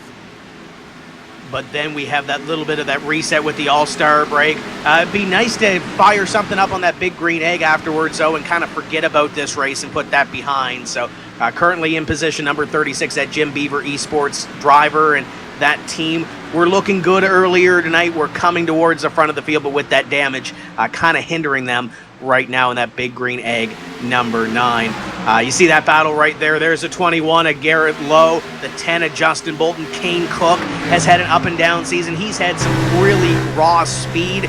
There's some of those finishes, though, that just he really hasn't been able to close on. But there's Justin Bolton. I know he's got Ed Birch on the crew chief stand tonight and trying to guide Justin Bolton through it. And he's currently up in the front half of the field, Evan, currently sitting in position number 14. Yeah, Stewart Haas Esports, one of the new teams to this championship for this year, as they upped their commitment in the eNASCAR space by joining this series this year. And somebody else that we have talked a lot about the last few weeks is Garrett Lowe, coming into a very tricky position, driving Ray Alfala's car from last season, and he has been an absolute stunner. Tonight, a little bit off his typical pace. He's a top 5, a top 10 car weekly, running in 13th position right now, moving the right direction in one of those 2 Wood Brothers Fords. And the other one sitting a couple of positions behind in Chris Overland. He has 4 former Atlanta starts here, actually finished 3rd here before, so Overland knows how to get to the front. He's shown some strength in this Wood Brothers ride. Just, it seems like at the end of the race, he can't get there to close the deal. See what transpires here, though. Still lots of laps left at Atlanta. He knows how to put that spin forward towards the front of the field. And he's already in the first half, up in that top 20, as you see the 6th car on your screen, and Nathan Lyon. And he's another one of those drivers, who has the up and downs throughout. Nathan Lyon driving for Roush Fenway Racing and made the switch over to team for this 2020 campaign, joined of course by the rookie Colin Keister, who got a first career win last week at Charlotte. We see a lot of paint schemes, Tim, that are specific to this. You're going to be able to tell who is these, the Roush Fenway drivers based on the liveries they're running, as you can see the Acronis colors on board. And there's Casey Kerwin just getting into that hole in front of the 6. The 6 of Nathan Lyon back to the inside, and Casey Kerwin thought about 3 wide by the looks of it there in the middle, but Kerwin driving for Denny Hamlin this season is on the other side of that top 20 when it comes to the points graphic, and he needs to get going, but he needs to get going real quickly in that Denny Hamlin Racing number 23. Yeah, that's a name that is pretty familiar with the iRacing service. Denny been a sim racer for quite some time, but of course, with 2 wins in the eNASCAR Pro Invitational iRacing Series, kicked it off with a win at Homestead, closed it out with a win at North Wilkesboro Speedway. Of course, his foray into this series by fielding a team came well before that Pro Invitational Series, but it is so good to see those drivers at the very top levels of NASCAR racing supporting what happens in this series. And Of course, you got the Jumpman colors on board the 23, but there's his teammate up the road a little bit, Keegan Leahy, the second of those Denny Hamlin Race at Entry drivers. The Direct Force Pro-sponsored Toyota is running third. And kind of had to come from opposite ways in this field. Keegan Leahy started 22nd up to third. Casey Kerwin started 10th. He's running in position number 9, but he's been up at the front of the field and vying for a top 5 position a little bit earlier on. And look at the front of the field. Where did Jake Nichols come from? To the inside he works on Michael Conti. Look at the Mode Motorsports car into the top 5. Long run setup on that thing. He's got it figured out, and he moves to position number 4. What a great run for the 24. He started way back, position 27, but you see on the right-hand side as you go on board with him, currently in the number 4 spot and setting himself up to run down the 32 of Keegan Leahy. At that point, it gets a little bit more spread out because as we've been looking through the field, Ray Alfala now a whopping 1.8 seconds ahead of the next closest driver. Keister even further up the road in P2. But here comes Nichols onto the inside of Leahy, and Mike Conti, P5, has got the best view. And he's going to have to try to dig deep here to the inside. Look at him go, that focus to the inside line. He saw that hole open up. He got to the inside, and the momentum kind of ran out down the back straightaway, but just enough oomph to get that position down to corner number 3. But Jake Nichols, now Michael Conti, trying to follow in his slipstream a little bit, trying to pick up some positions, but Jake Nichols up to position number 3, only 3 seconds behind. He's got Colin Keister and Ray Alfala, and let's not understate that. Ray Alfala out in front by almost 2 seconds over this field. He is checking out, and this is where I think things start to get interesting, Tim, because now past the lap number 100 marker, this time by to be 63 laps to go. A pit stop likely still needed, pretty much guaranteed. If you're going to want to get to the end of this, of course, we would see drivers pit strictly for the tires if a yellow flag were to come out, but we've been on this run for 47 laps. There are 62 now laps to go, maybe 5 to 10 laps or so to a fuel window.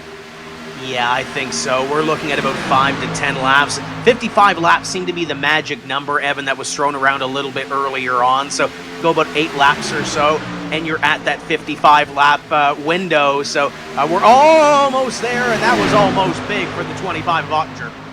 Close calls as this run continues deep. We're going to take a quick opportunity to step aside.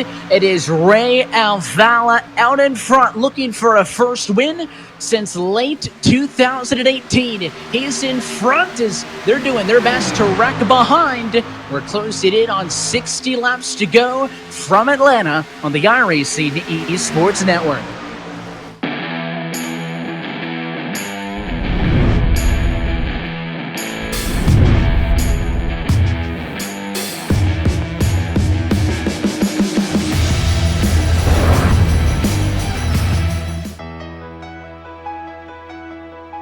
For those living together and those living apart. For classmates, graduates, and teachers making the best of it.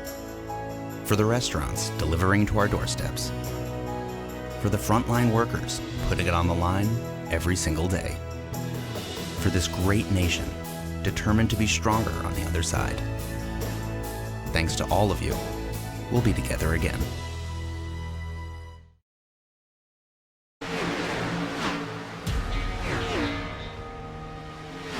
iRacing's coverage of tonight's race is brought to you by Coca-Cola, the official fan refreshment of eNASCAR, and by Asus, an official gaming hardware partner of the eNASCAR Coca-Cola iRacing series.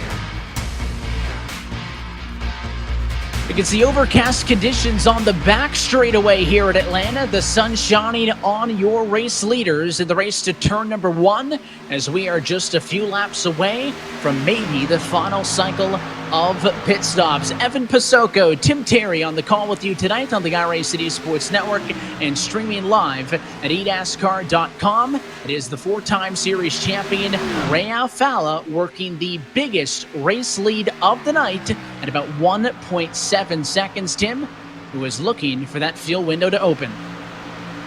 And just looking through lap times of your top 5 here, Evan, Ray Alfala, Colin Keister, they're still turning 31.5s or so, give or take, within that 10th of a second bracket. Jake Nichols is around 6, but the driver on the move, right behind him, Garrett Lowe, still in the 31.4 bracket. So I think Garrett Lowe might have something on the long run. If this thing stays green to the end, Jake Nichols, Garrett Lowe, their strategy might play out here to take away a win, but Ray Alfala up in front as Garrett Lowe goes to the inside. That cloud cover forms over that front straightaway as the battle for third is a battle no more. Garrett Lowe to third. So he moves on through, and Tim, I think these drivers might be hoping as pit stops are underway that the overcast conditions help a little bit more. As you see Conti in, the track temp right now is 140 degrees Fahrenheit. Alfala doesn't pit. Keister stays out, so while some drivers have opted to make the dive, the cars up front not yet doing so.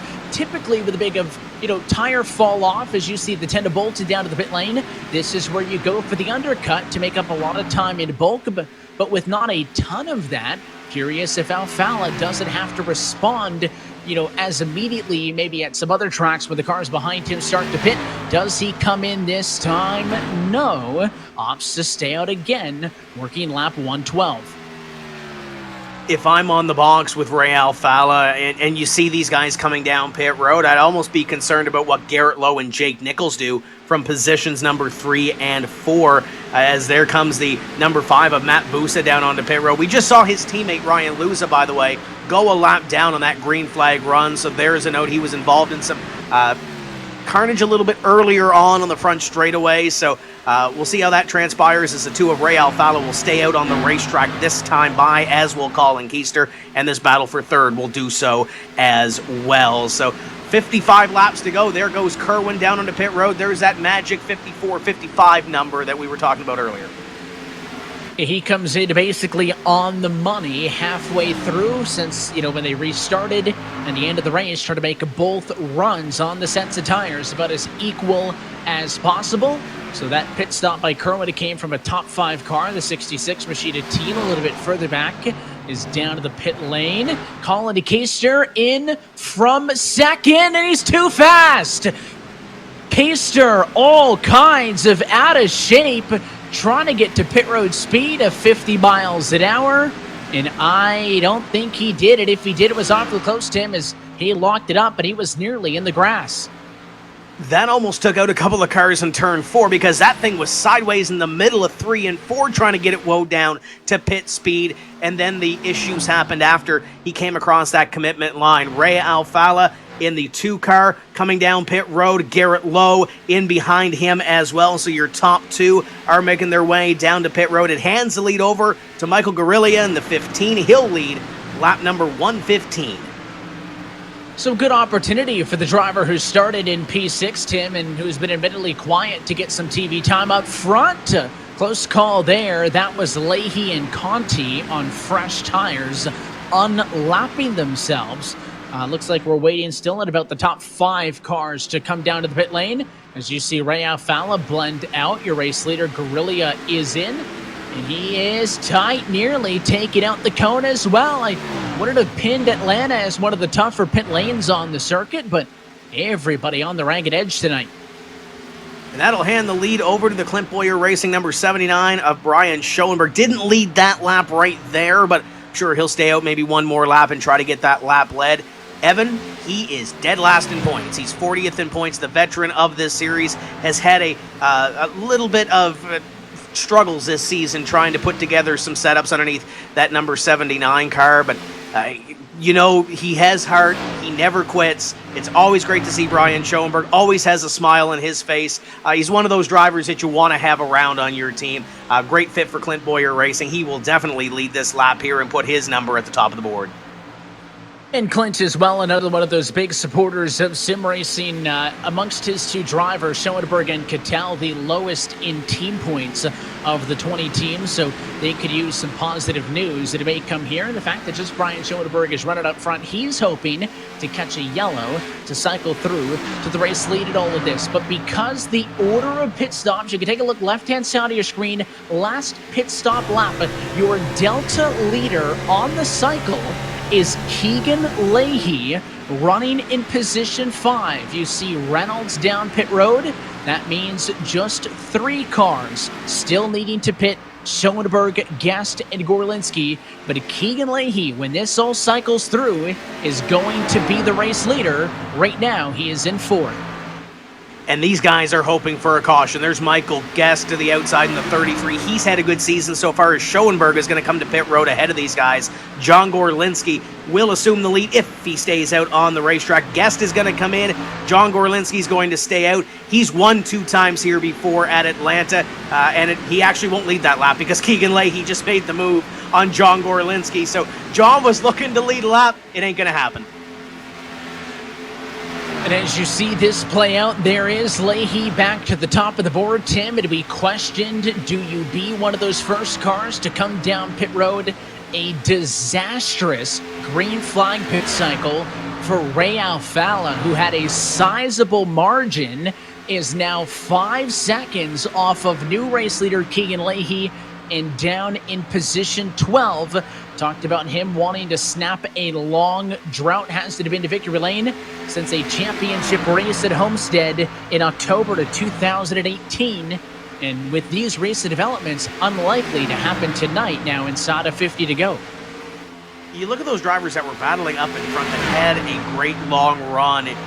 Look to their cars. Colin Keister's back there battling with Ray Alfala in position number 10. Get Jake Nichols right in behind them. Garrett Lowe is about 2 seconds off of that battle between 10th, 11th, and 12th right now, and that'll change a little bit here as but that battle continues on. Michael Conti continues to chase down the 32 car as they battle up in front, and there's Brad Davies in behind trying to salvage what he can out of this race. Had some tough luck early after running up in front, but he's watching his teammate trying to take away the lead from the 32 of Leahy. And this is for position. You can see Michael Conti, he is the top left box. Keegan Leahy, the bottom left box. You're looking into their homes with them as they race in a battle for the lead late here tonight for the virtual Atlanta Motor Speedway. Should clarify, Alfala's chances of winning this race not gone because he does have faster tires than everybody else. Of course, they're fresher and therefore faster, but I think the traffic going to hurt him. We'll see if that's true, as a third driver in Nathan Lyon is about 1.5 seconds off of that duo up front. So right now, this battle for the lead exclusive to the 32 and the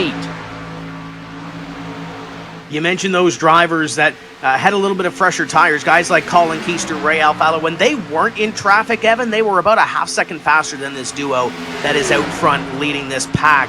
They're still cutting through the traffic, though. That's the problem right now. How fresh do those tires stay as you continue to fight traffic? Keister is working the inside of Casey Kerwin at 8th. Justin Bolton is there as well as this lead battle continues to intensify. There's Brad Davies right up to the back bumper of his JRM teammate. And here's that battle. There's the 17 to the inside of Casey Kerwin. He's got the 2 of Alfala and the 24 of Nichols in tow. Garrett Lowe is about 2 seconds off. He must have had a misstep on his pit stop, Evan, because he was right up here with these guys as well before we went down pit road. But this is the time where you have to manage this run. You can't get involved in any of this traffic, but you also need to use up the good on these tires to try to close in the 3 seconds that you need to get up to the leaders. There's Jake Nichols and Ray Alfala on your screen.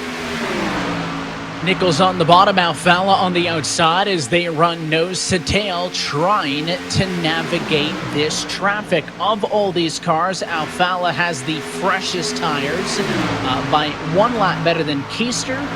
They pitted about 4 laps later than most of the cars around them. That's why they have a bit of an advantage in trying to make these passes. And you can see Alfala now caught behind a battle between Cory Vincent and Colin Keister. Yeah, you don't want to force the issue and get into an incident, but the point you made, Tim, is you got to use up the good in these tires. They're about 2 seconds off of the race leaders. You kind of got to make a move now, or you're starting to run out of time. 40 laps to go, a long way. These cars all faster than your leaders. They just ran a 30.6 to race leaders a 30.9, so they will catch them. But it's kind of about who's going to be the first car in this group to get there.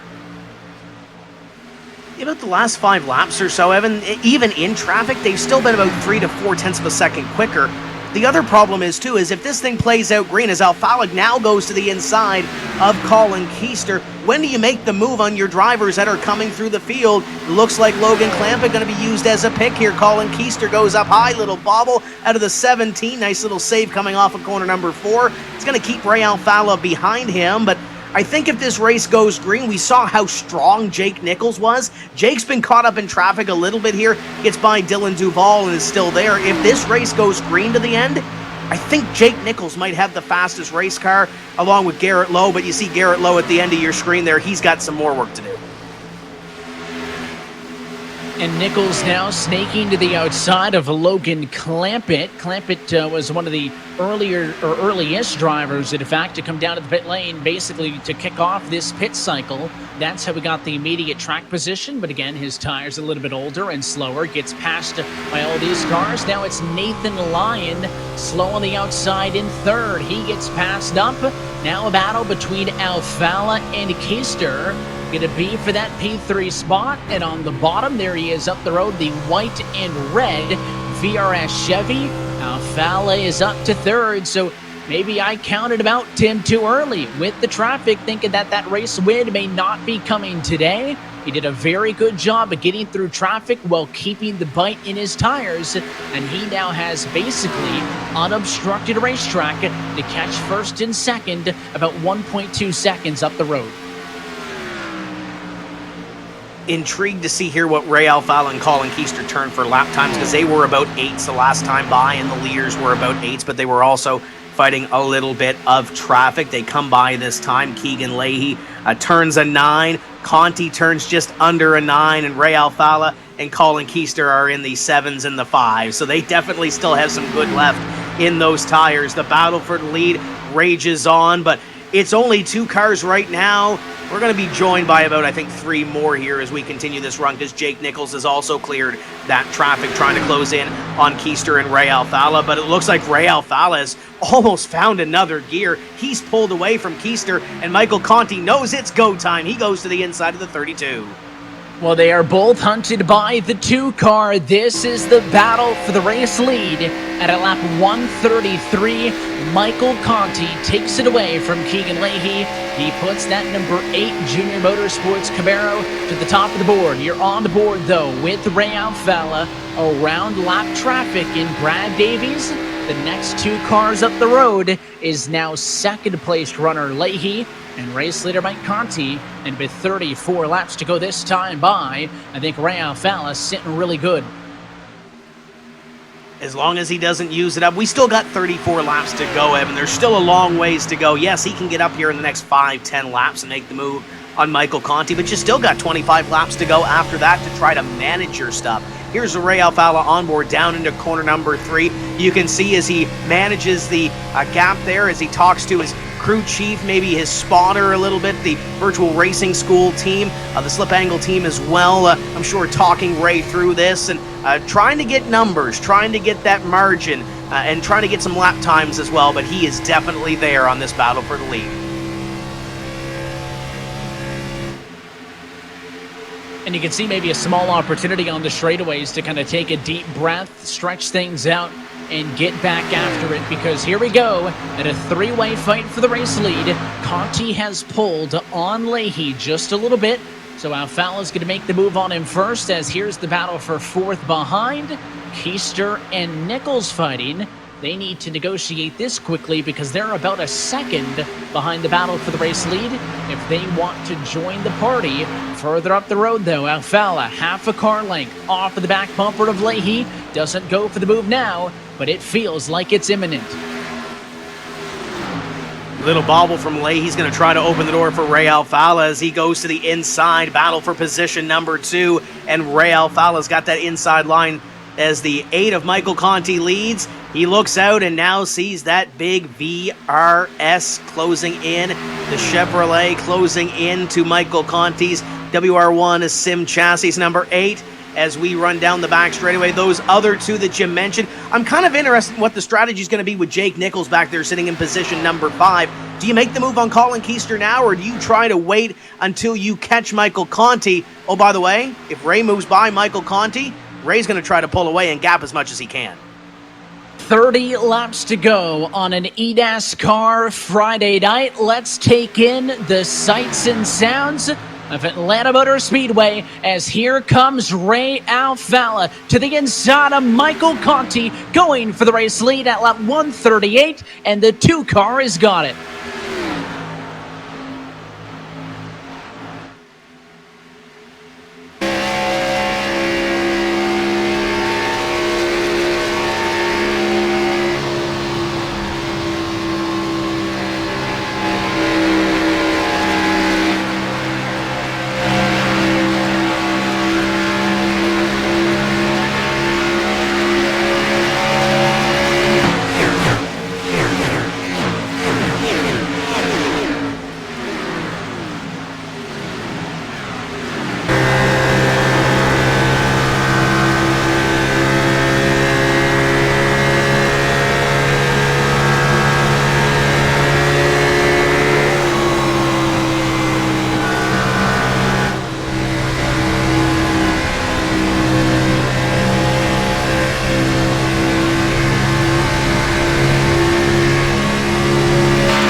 Ray Alfalla, a fan of the Atlanta Motor Speedway. Tim, you mentioned all the laps led in this series, I should say, but never a race winner here in the Coke Series. He did take a Pro Series checkered flag here in the fall, but has never gotten it done at the top level. And for a driver who has won just about everything and then some, that says something.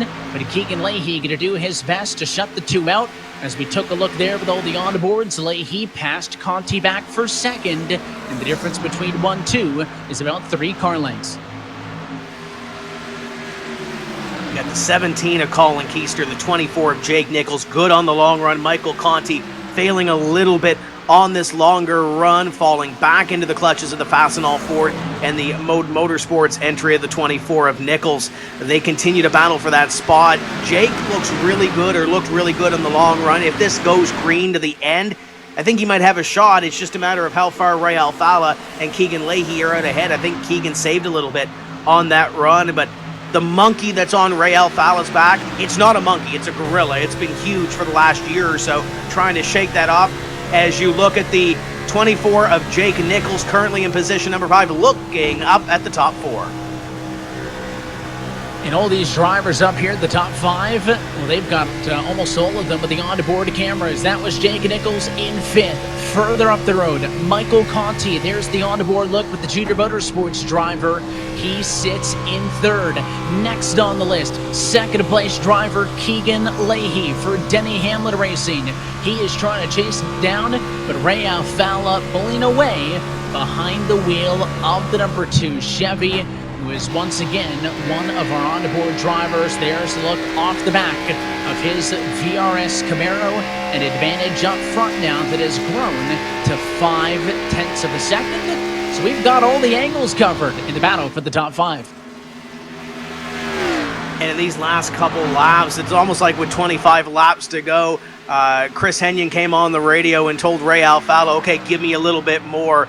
And it looks like he's giving it right now. A couple of tenths of the last couple laps that he has put on Keegan Leahy. Look at this battle. Jake Nichols knows it's time to go. To the outside he goes on the 17 of Colin Keister, trying to find a way to the inside now, going down the back straightaway. Michael Conti ahead, Colin Keister trying to make the move.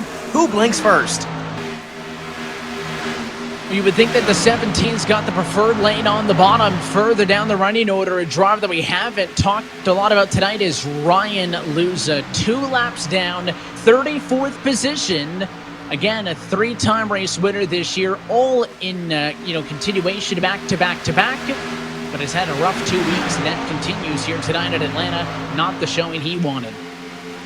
Dismal qualifying effort as we're 3 wide for position number 3. Jake Nichols trying to get 2 for 1 down into corner number 3 and 4. Little slideways. Hello, Garrett Lowe. Where does the 21 go? Head of steam for the spin forward. We're 3 wide. Let's go in the middle.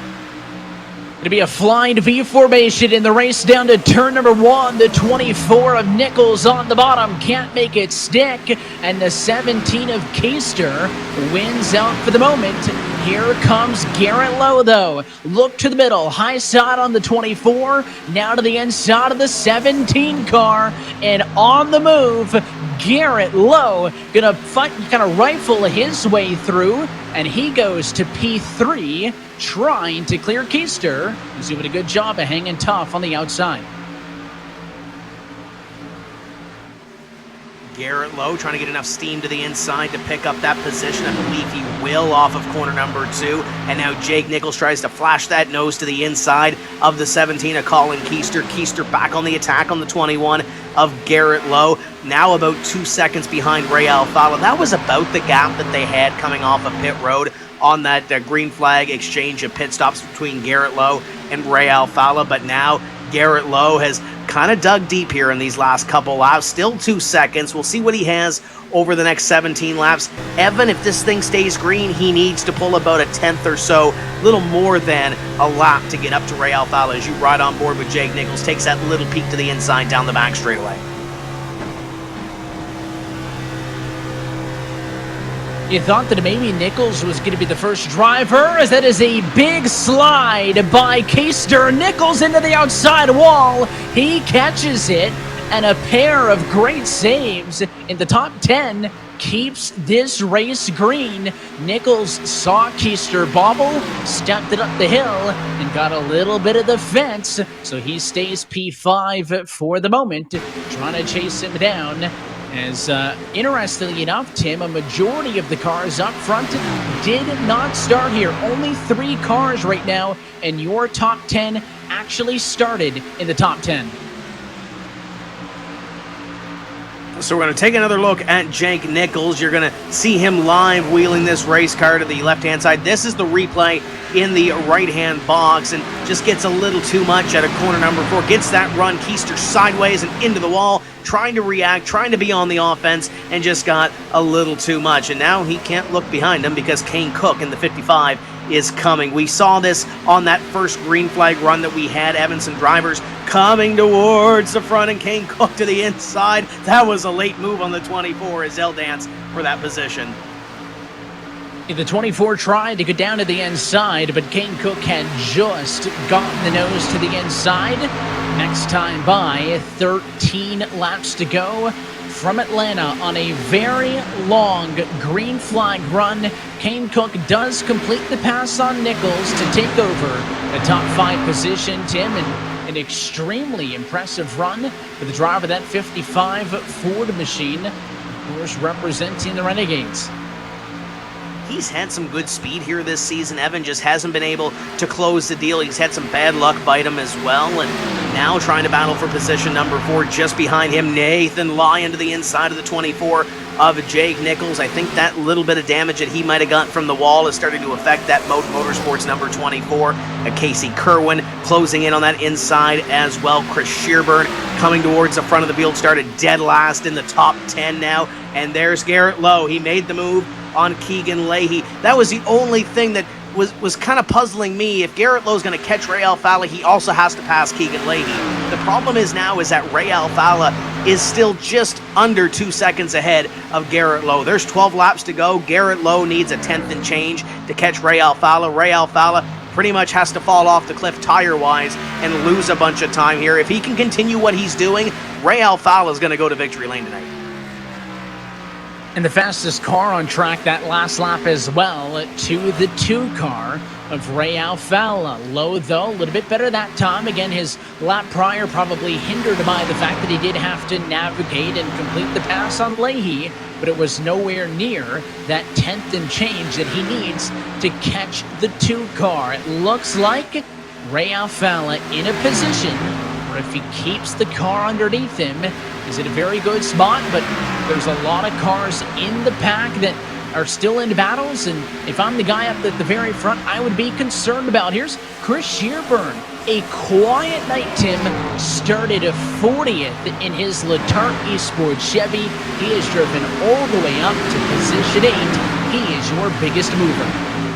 And still moving throughout this one, and he's got to be careful in front of him as Jake Nichols battles with the 23 of Casey Kerwin. He's got 2 positions I think he can make ahead of him, but he's got to be careful now. He's got to kind of tiptoe through this one. Had a problem in qualifying, didn't get a lap scored, and started in that 40th place position. That Letarte Esports number 36 is well within a battle for at least the top 10 position that he's in right now. And, you know, he might be able to wheel this thing if he can get past this battle and potentially battle for a top 5 run here to the inside. 3 wide down the back straightaway. Shearburn knows he's got to go. And it was 3 wide in the battle for P6. It's Nichols on the outside, who Shearburn's going to get a crack at first here, and at turn number 4, he will clear him. Next on deck, Casey Kerwin. He could be a top 5 car before this race is done. We talked about Jimmy Mullis earlier tonight, started P2, has been out of a lot of the exciting battles, trying to chase down the 6th and 8th Lion. Tim, that's his old car up the road from him in a battle for P9 and 10. Yeah, you look at Jimmy Mullis. Jimmy Mullis had a great qualifying effort. He knew coming into this he needed to have a good run to try to salvage some points. Going to try to get a couple more here to the inside as he goes on the 6th of Nathan Lyon as they dance for that position. Right in behind, Michael Conti continues to fall back as the 46 of Jimmy Mullis picks up one more spot. Yeah, and talking about the 6 car, by the way, Zach Novak's old car, not Jimmy Mullis's, of course, as we're talking about the Richmond Raceway guys. So the 46 machine was with Richmond Raceway Esports last season. It was Novak after that championship with Roush Fenway that made his way over to that group. That is how the 6th and 8th Lion ended up in that ride, and he has had several impressive runs in this series. But next time by, it's going to be 5 laps to go. No, this is not a battle for the race lead. That is lapped car Brian Schoenberg, who just fell 1 lap down in position 26. The interval between Alfala and Lowe still 2.1 seconds. In fact, it is growing. So it is, in fact, not a battle for the race lead. This is the battle you want to watch. Here comes Kane Cook on the inside of Keegan Leahy for 3rd. Kane Cook trying to take away a podium finish here, and it looks like he will do so with 5 laps to go. Garrett Lowe about a second ahead of Kane Cook. I don't think he's going to be able to get there in 5 laps, Evan, but you better believe he's going to try. Look behind him, Chris Shearburn's in the top 5. Shearburn made the move on Colin Keister, and now Casey Kerwin putting the pressure on the 17 as well as they come up out of corner number 4. 36 picks up that position, and they battle in behind. Ray Alfala continues to lead this thing, and Evan, it's still about 2 seconds back to Garrett Lowe.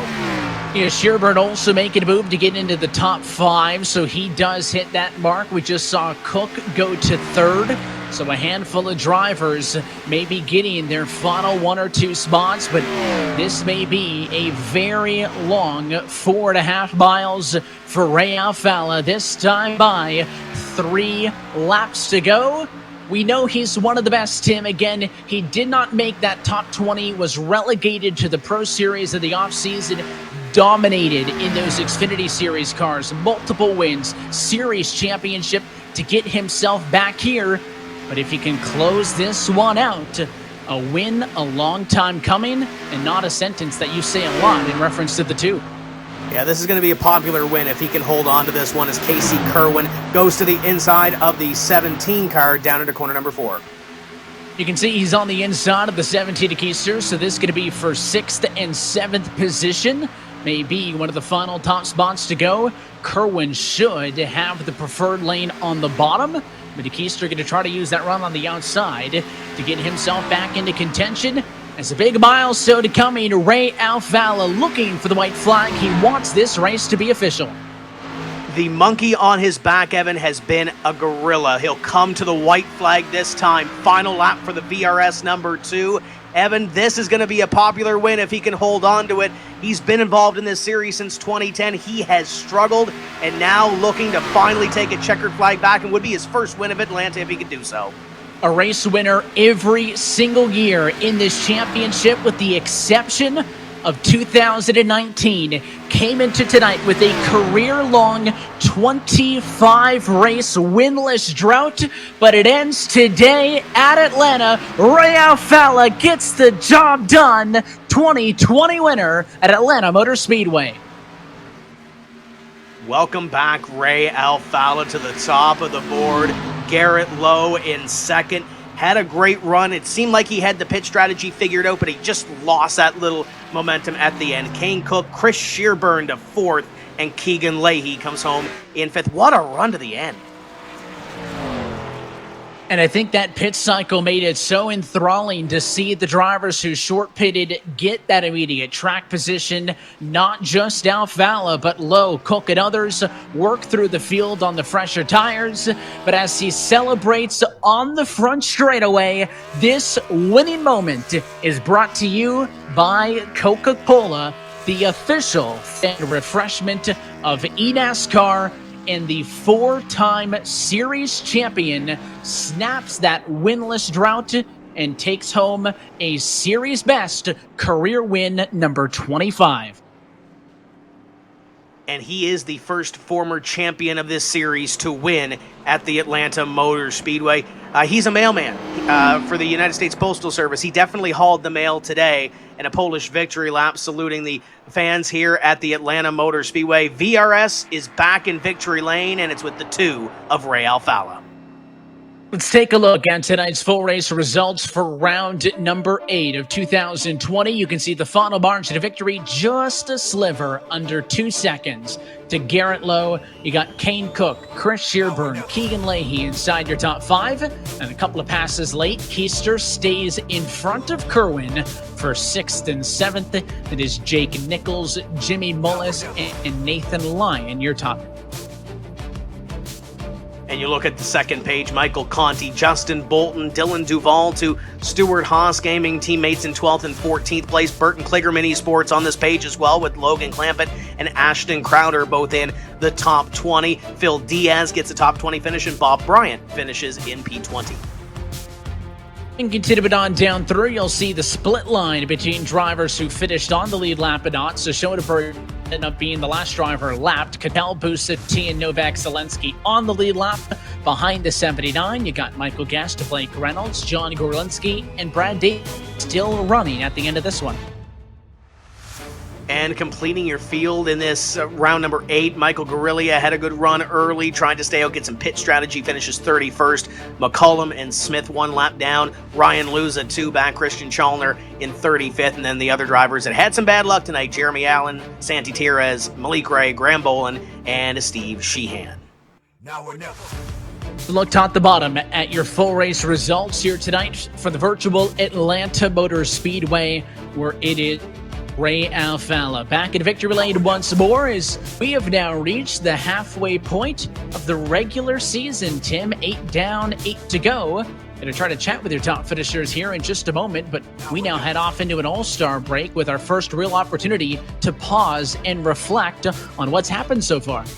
And we get the opportunity to enjoy the month of June a little bit. Got the All-Star race coming up, and then hit it back hard with Indianapolis at the end of June. And for these drivers, for those that are in the top 8, for those that maybe have won a race, you get to reflect on something positive. For those that might be outside the top 20 and have some work to do, you're going to put your head down with the brand new build coming out on June 2nd and get to work getting ready for Indianapolis at the end of the month.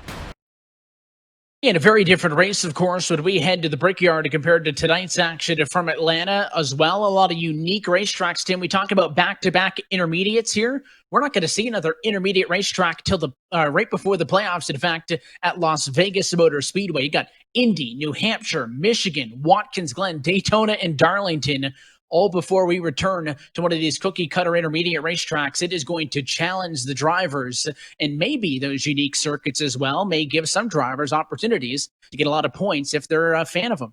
Yeah, cornucopia of different racetracks that we have there. 2 super speedways. You have a road course in there. Get the flat track at Loudon, Indianapolis as well. So there's some really good tracks in there.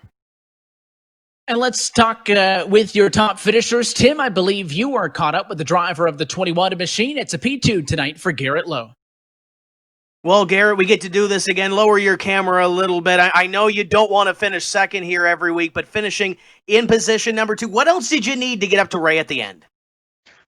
Just need a draft once again. It all comes down to draft with this package, unfortunately. So we had a fast Wood Brothers spin Mustang there, and I tell you, I started rolling the top around halfway through the race, and it just kept on rolling. And past I don't know how many cars, probably 30. One of the best cars I've had in a while. Thought I could get to Ray. Congrats to him, though. He just outran us there at the end. Slicing your way through traffic, how nervous were you coming through guys like Keegan Leahy and Michael Conti at the end, trying to get up there to that second place position?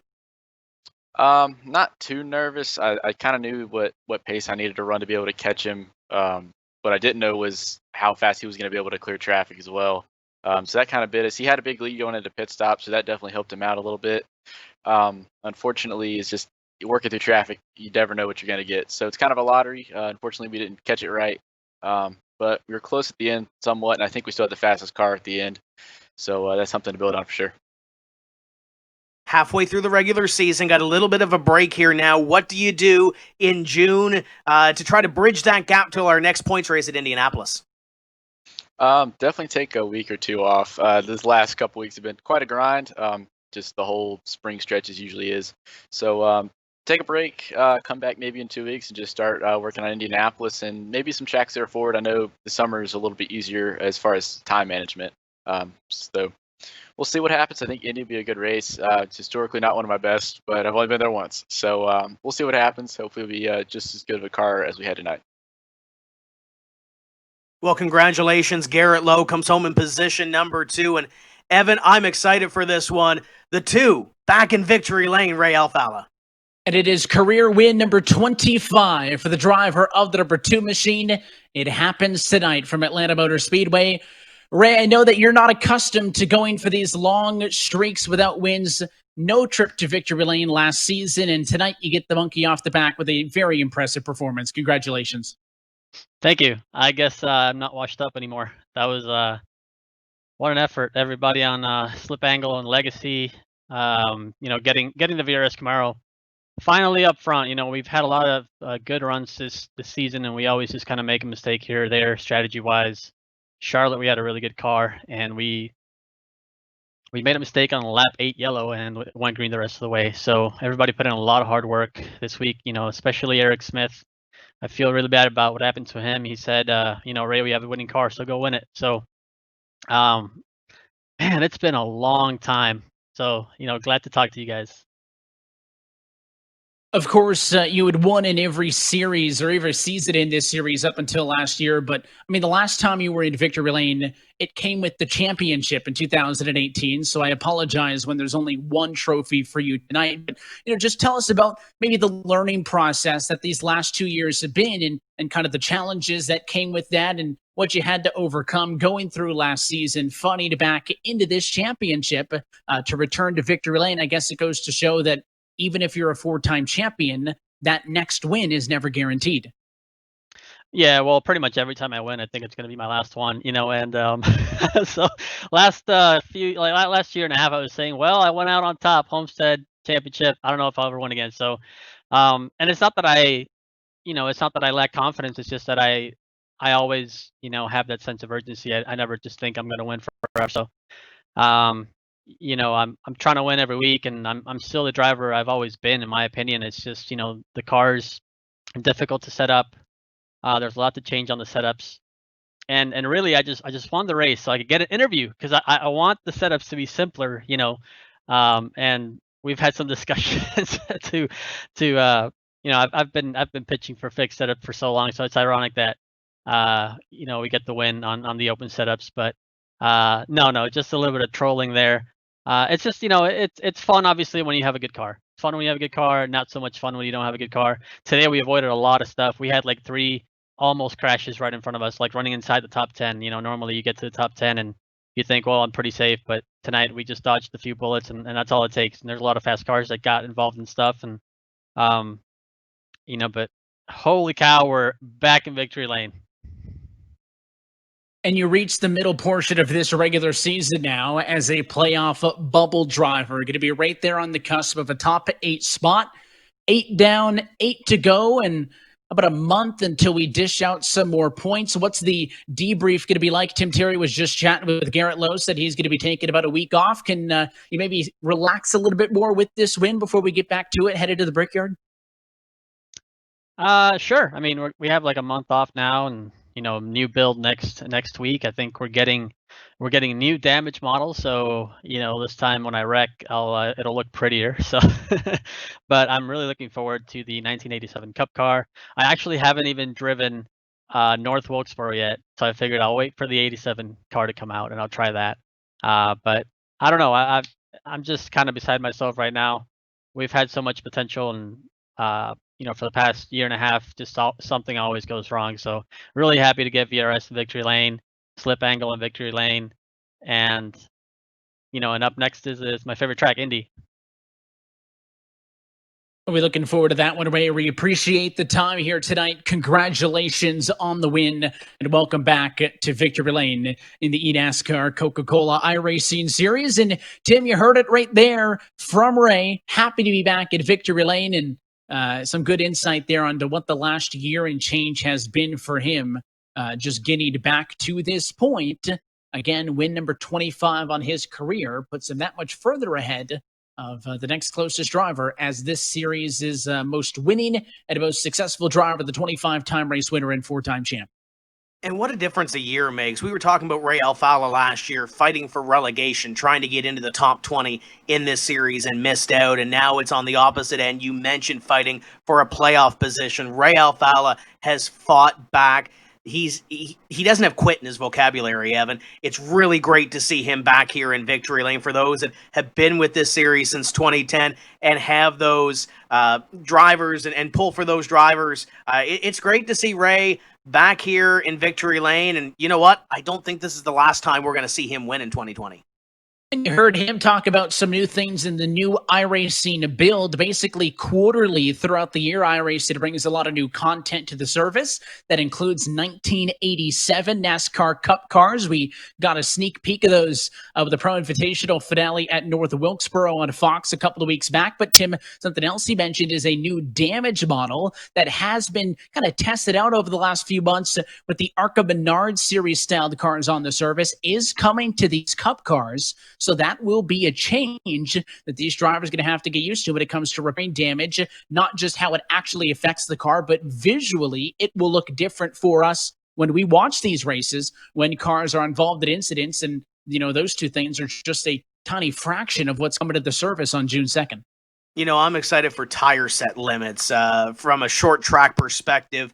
I go to a short track on a Saturday night. It's a 6-tire or an 8-tire race. Now those tires will be limited in some of the official series, and you can use it in the hosted sessions as well. I'm kind of excited for that because that brings another strategy into the play as well. But all kinds of stuff to look forward to in a couple of weeks here.